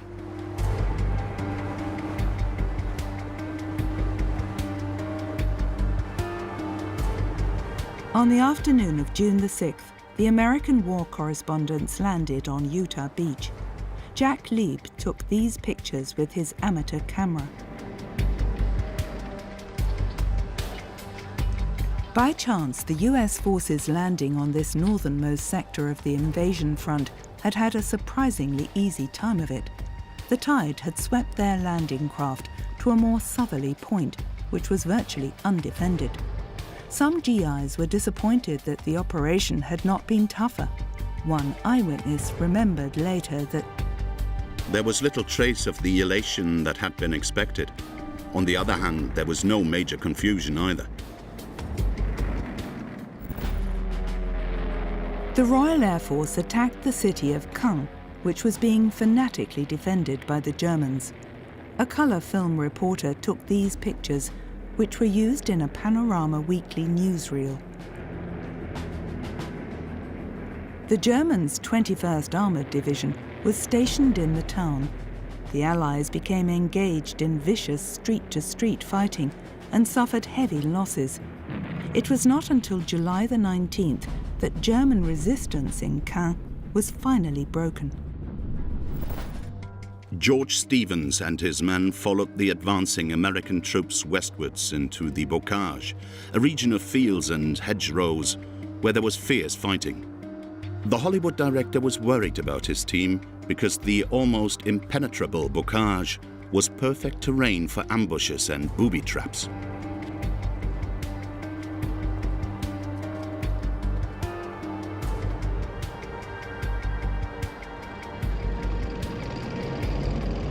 Time and again, the Germans registered successes against a superior force. On June the 30th, star reporter Ernie Pyle wrote to a friend, "This hatch-to-hatch stuff is a form of warfare we haven't had to cope with before, and I've seen more dead Germans than ever in my life. Americans as well, but not so many as Germans. One day I'll think I'm getting hardened to dead people, dead young people in vast numbers, and then next day I'll notice I'm not and never could be. I have continually to fight a kind of inner depression over the ghastliness of it all." On July the 7th, 1944, British Commander-in-Chief Field Marshal Bernard Law Montgomery decorated American soldiers for their courage on D-Day. George Stevens and his team filmed the ceremony. Also present was US General George S. Patton, who had only arrived in Normandy the day before. The old warhorse had had to spend a whole month in England, basically kicking his heels. In his diary, Patton wrote, "It is hell to be on the sidelines and see all the glory eluding me." On his arrival at the Omaha Beach sector, Patton had inspired his troops with a fiery speech. "I'm proud to be here to fight beside you. Now let's cut the guts out of those crowds and get the hell on to Berlin. And when we get to Berlin, I'm going to personally shoot that paper-hanging goddamn son of a bitch just like I would a snake."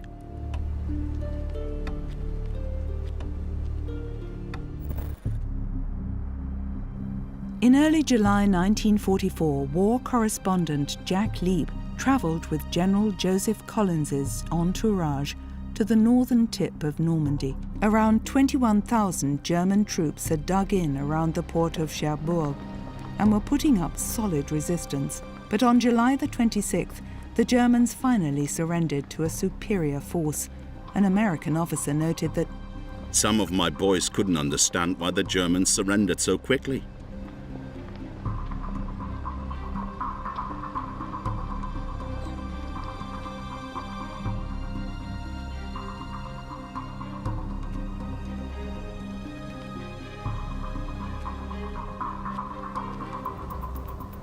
Collins celebrated the victory together with the mayor of Cherbourg and some of its citizens. The general was known affectionately to his men as Lightning Joe.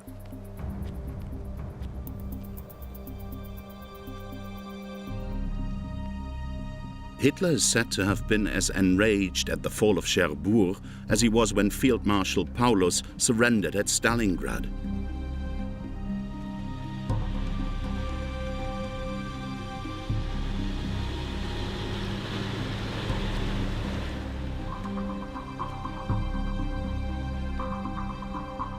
The small town of Barfleur lies roughly 30 kilometers east of Cherbourg. Its port had been fortified by the Germans, and the Allies now planned to use it for bringing in supplies. Together with his colleagues, Jack Leeb viewed the defences that had been installed on the beaches and the bunkers the Germans had built. To assess the situation in and around Barfleur, one of Hitler's field marshals had paid a personal visit to the area as late as May 1944. But as it turned out, Barfleur was never one of the targets of the first wave of the invasion. Rommel was impressed by the enemy operation in Normandy. Technically and strategically, the landings in Normandy were an outstanding achievement.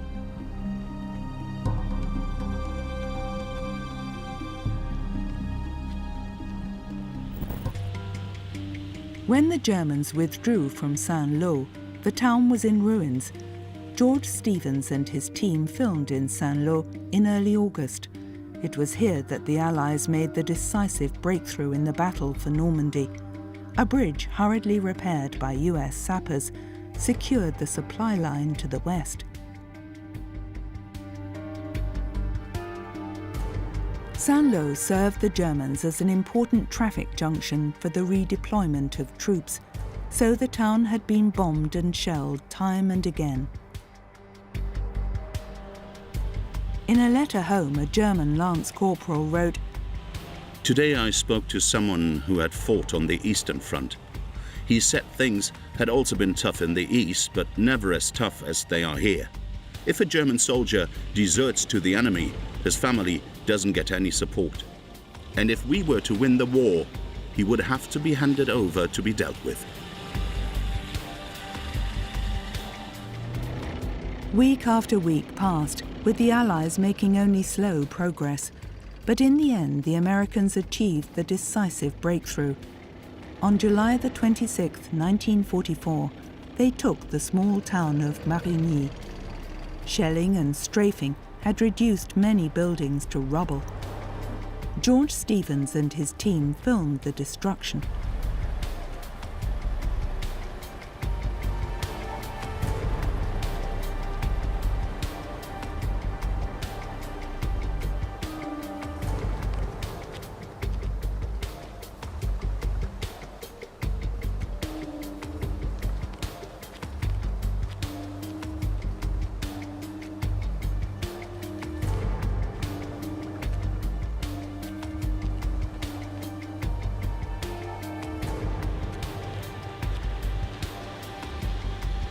The fighting morale of the German troops declined rapidly.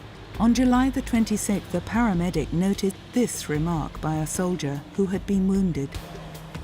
"I'll tell you one thing, medic.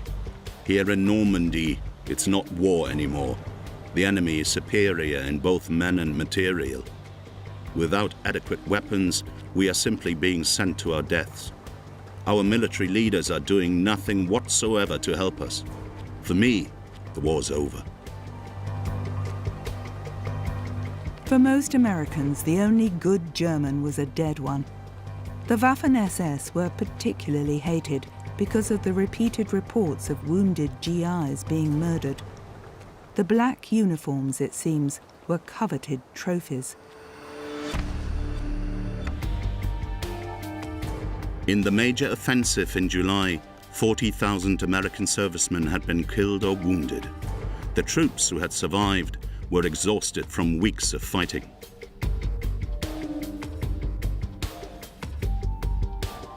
George Stevens had received instructions from the highest level that, first of all, he was to follow General Patton's troops as they advanced towards Brittany.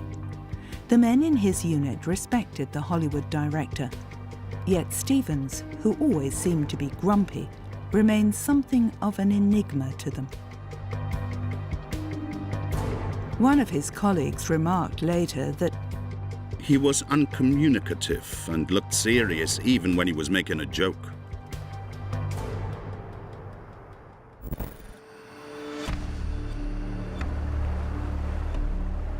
On August the 15th, 1944, an armada of nearly 900 ships approached the coast of southern France.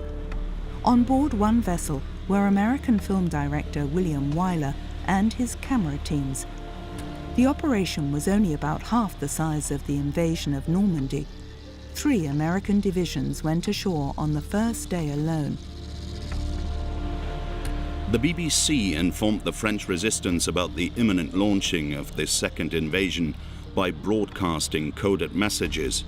"Garby is sleeping in the grass, Nancy has got a stiff neck, and the hunter is hungry."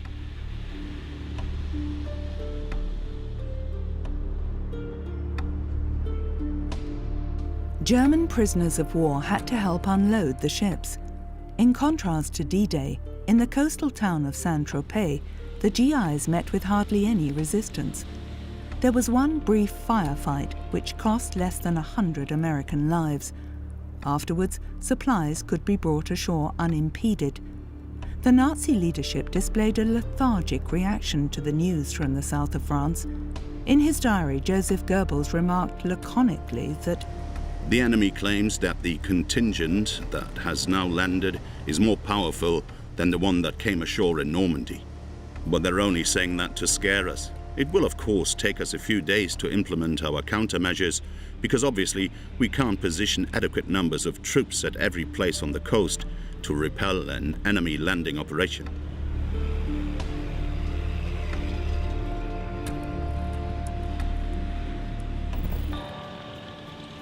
Even after the Normandy landings, the dangers for the civilian population still existed. The Germans had mined many towns and villages to impede the advancing Allied troops. George Stevens and his camera team were filming in the town of Coutances when a German landmine suddenly exploded.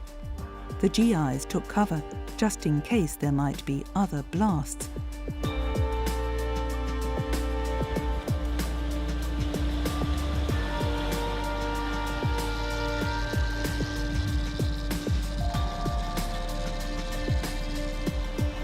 US paramedics were on the spot immediately because one soldier had obviously been wounded. In Coutances, US sappers had made most of the roads passable again. The Americans had assembled 15,000 men in the area to open up supply routes blocked by wrecked German vehicles.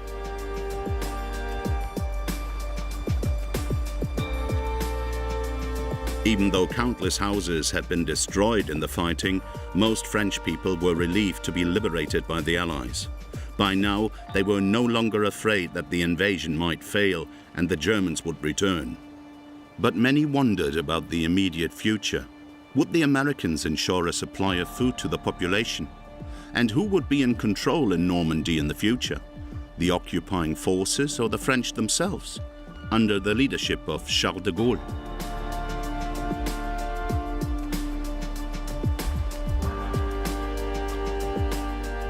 George Stevens had been given permission to film a German prisoner of war camp. This was the Hollywood director's first encounter with the defeated enemy, a foe who had put up such fierce resistance over the last few weeks. The few possessions the soldiers had with them were carefully inspected.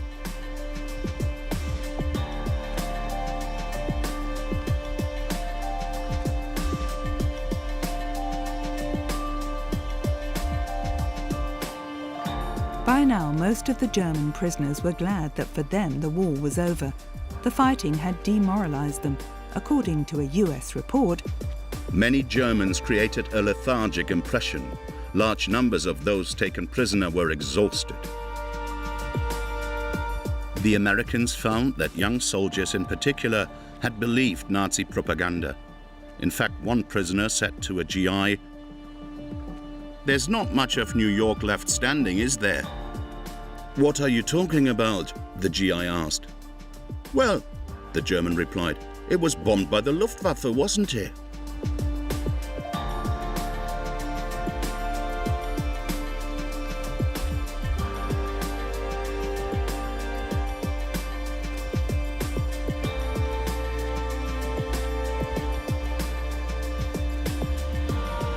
Captured German soldiers were transported away from the front and later put on ships. Thousands were sent to prisoner of war camps in Britain or the United States, where they remained until the war was over.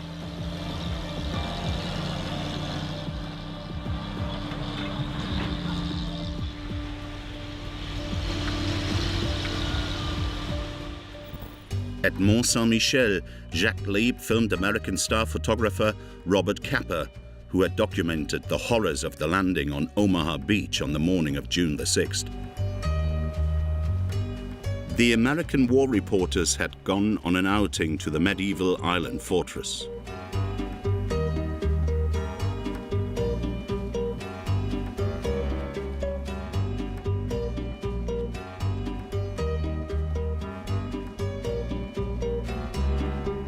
Also present was author Ernest Hemingway, who was famous for his ability to hold his drink.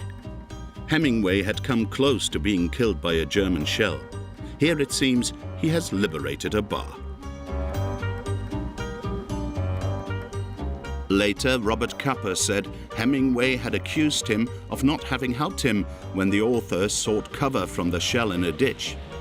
That, Hemingway claimed, was because Capa wanted to take the first picture of the celebrated writer's corpse.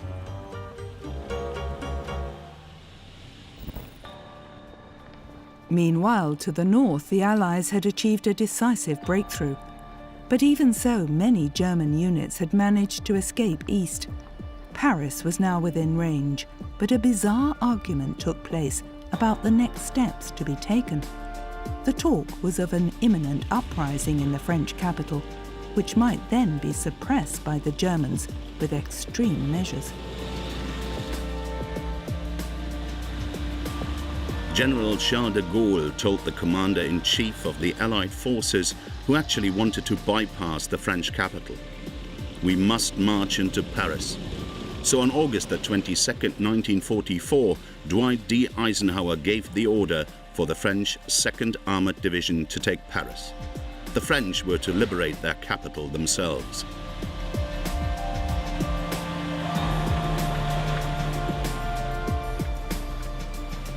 The final stage of the advance through the suburbs of Paris was a victory parade. George Stevens and his cameraman were allowed to be present when French forces entered the capital on August the 24th. Later, he told his son that it had been the greatest day of his life.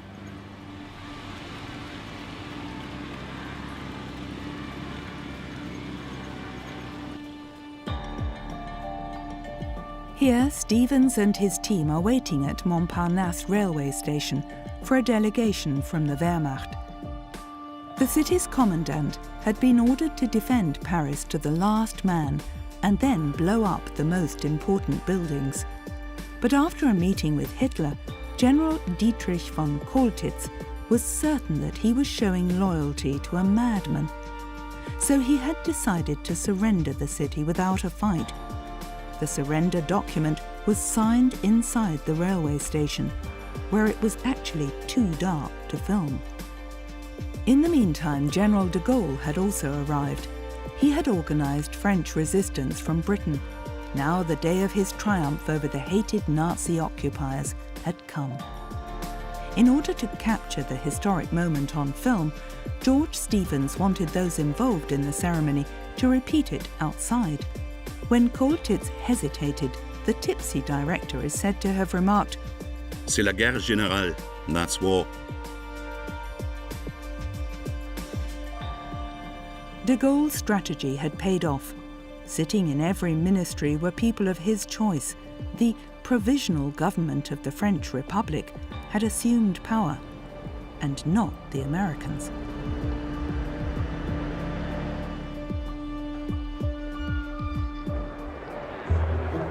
Then it was time to celebrate. Later, Stevens' assistant, British screenwriter Ivan Moffat, remembered, "One knew at the time it was going to be the most exhilarating day. I mean, it couldn't help but be, particularly as we thought that the war was pretty much over and that the Germans were in headlong retreat. The atmosphere was intoxicating, exhilarating, with these thousands and thousands of people embracing us, embracing each other under an absolutely brilliant sky. Paris looking absolutely marvelous, not at all shabby. An atmosphere almost like a bullfight."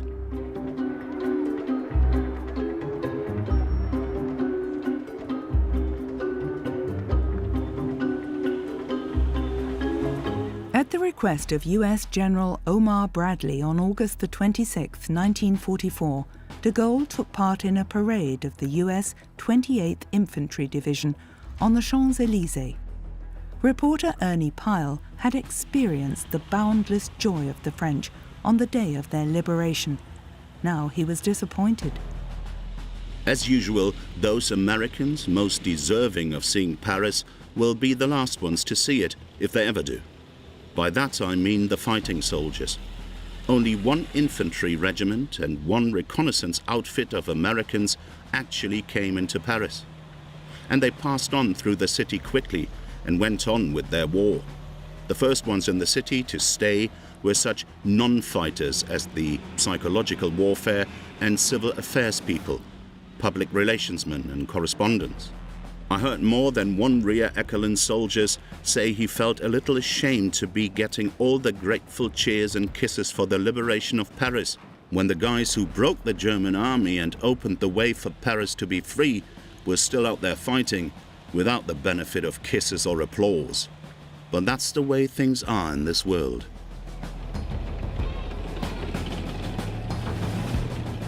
Like many of his colleagues, George Stevens also took time out to sleep in a real bed and to write to his family. The days and nights all ran over themselves and became pretty much one thing: the struggle to get to Paris. The during and the 2 weeks before were the most exciting, the most unbelievable time of my life. I do hope you and Georgie have seen the newsreels that carried our film.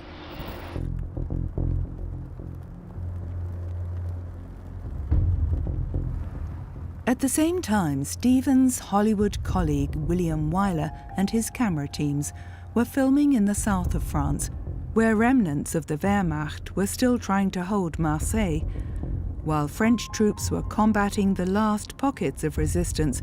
The resistance had already occupied strategic positions in the city centre. Street after street was searched to check for German snipers.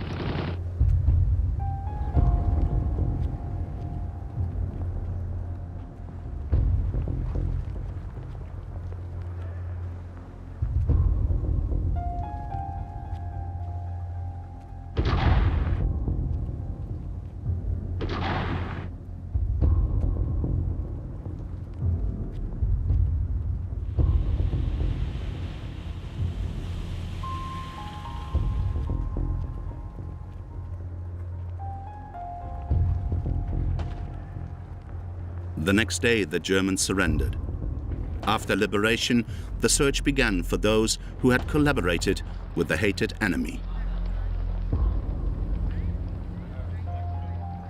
A suspect's mother says goodbye to her son, who is then taken away by resistance fighters. Power in Marseille passed into the hands of left-wing forces of the resistance movement. The Americans were tolerated, but, as far as possible, were expected to stay out of the city and to push further north. Concerned that his country might become divided, General de Gaulle diffused the situation with a trick. The paramilitary groups were quickly integrated into the French army. Hitler had already ordered a withdrawal from southern France on August 17, 1944. Nearly 300,000 German troops were able to pull back. The wounded were left behind in field hospitals to be captured and were taken to prisoner of war camps.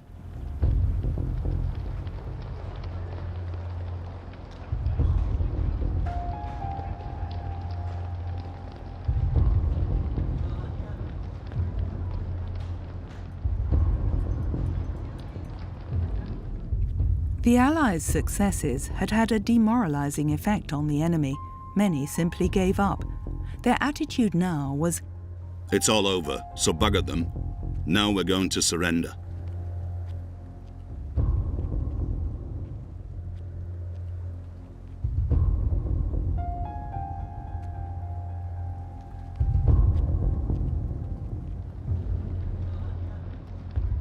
As Hitler's blitzkrieg warriors, in 1940 they had overrun France in just a few weeks.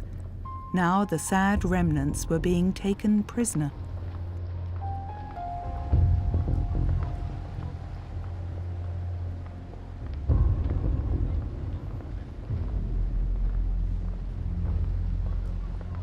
In the summer of 1944, the Wehrmacht lost nearly 240,000 men, killed or wounded. 200,000 German troops were first interned in provisional detention camps.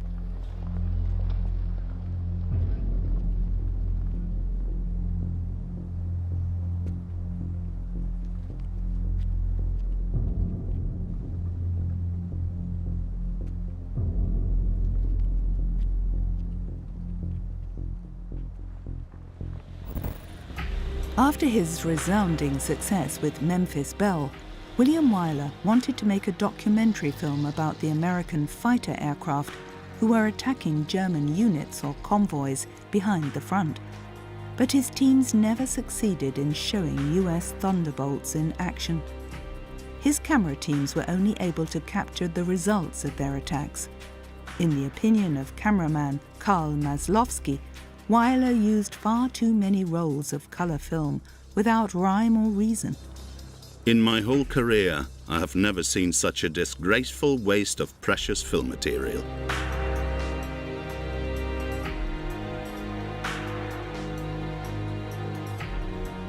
But sometimes there were exceptions. Near Lyon, a squadron of Thunderbolts had destroyed a Wehrmacht bus. Wyler's team photographed the enemy dead.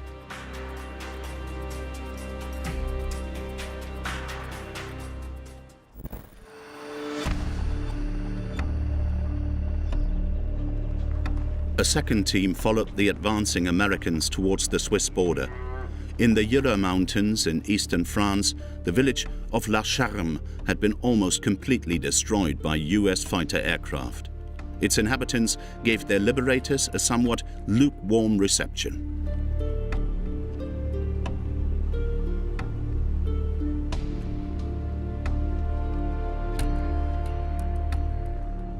But in other places, it was a different story.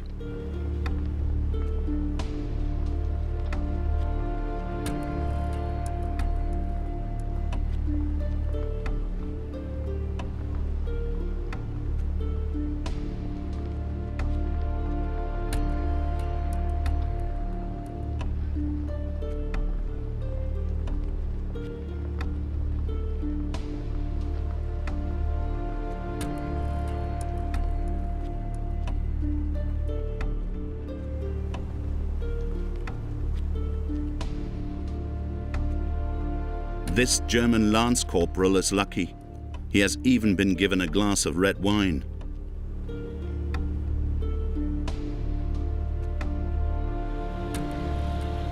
By September 1944, virtually the whole of France was free again. Only in Alsace and Lorraine, the two regions annexed by the Wehrmacht in 1940, were the Americans still facing fierce resistance. William Wyler ended his filming. His sole aim now was to get to Mulhouse, the town where he was born and where his parents ran a haberdashery business before emigrating to America.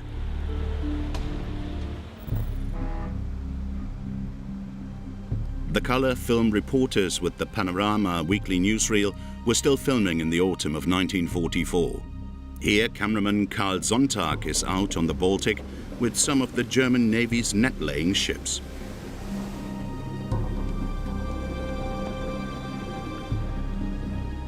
"18 net-laying vessels had been tasked with blocking harbour entrances or important shipping routes to prevent submarines, torpedoes or frogmen getting through. Scenes like these were intended to make cinema-goers in neutral countries think that Hitler and the Wehrmacht had taken every measure to prevent the Allies from achieving further successes.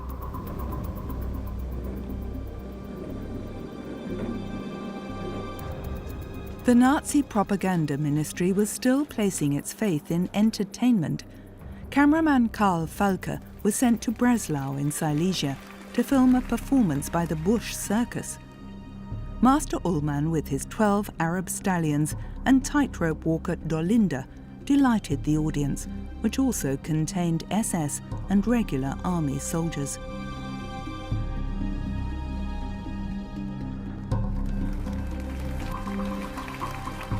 Around this time, journalist Ruth Andreas Friedrich noted in her diary that "We are making an effort, with thoughts and wishes, with hopes, aspirations and expectations. Hardly a day passes without us talking about final victory, our final victory. Will we see it this year, or will we have to wait until next year? On the Western Front, they seem to be taking a breather."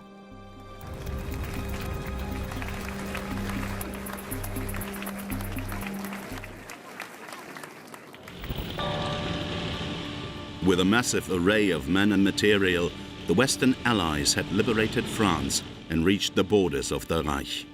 Their biggest problem now was not the Wehrmacht, but supplies.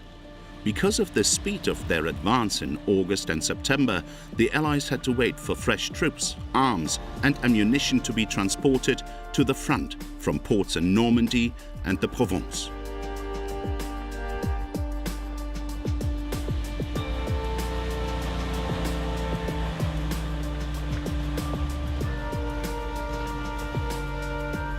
To the disappointment of the British, the final decision on further action rested with the Allies' American commander-in-chief. Montgomery, in the meantime promoted to Field Marshal, wanted to make a quick thrust into the Ruhr industrial region. But General Eisenhower continued to place his faith in the superior strength of his forces. George Stevens and his team also had to wait. Midway between Paris and Reims, they halted for a while in Château-Thierry on the River Marne.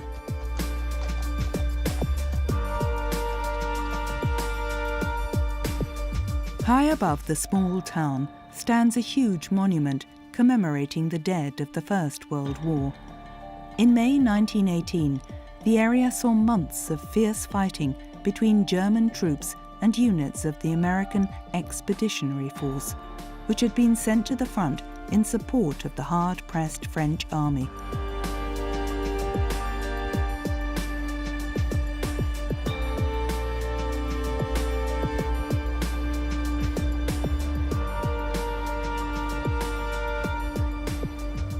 Stevens and his men were well aware that the Second World War still wasn't over. Pessimists reckoned that the fighting could last into 1946 and cost many more American lives.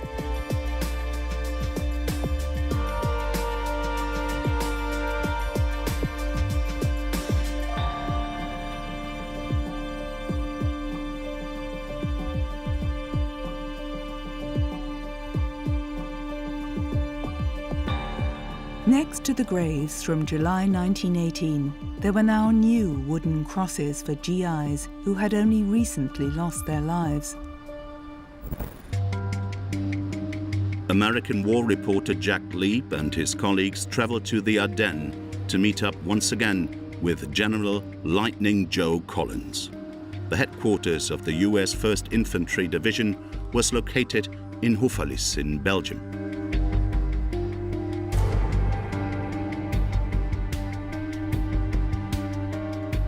Collins and his team were preparing to advance across the border into the German Reich. The civilian population had no idea that the Germans would return during the Ardennes offensive of December 1944 and that Allied bombers would reduce their town to rubble. But for now, everything was going to plan, and American troops were given the order to attack the imperial city of Aachen. At the Nazi bulwark known as the Siegfried Line, Jack Leap filmed these children, symbols of innocence in a time of horror. Hitler's suicide and Germany's unconditional surrender was still 8 months away, 8 months in which millions of soldiers, civilians, and concentration camp inmates would become further victims of the dictator's crimes against humanity.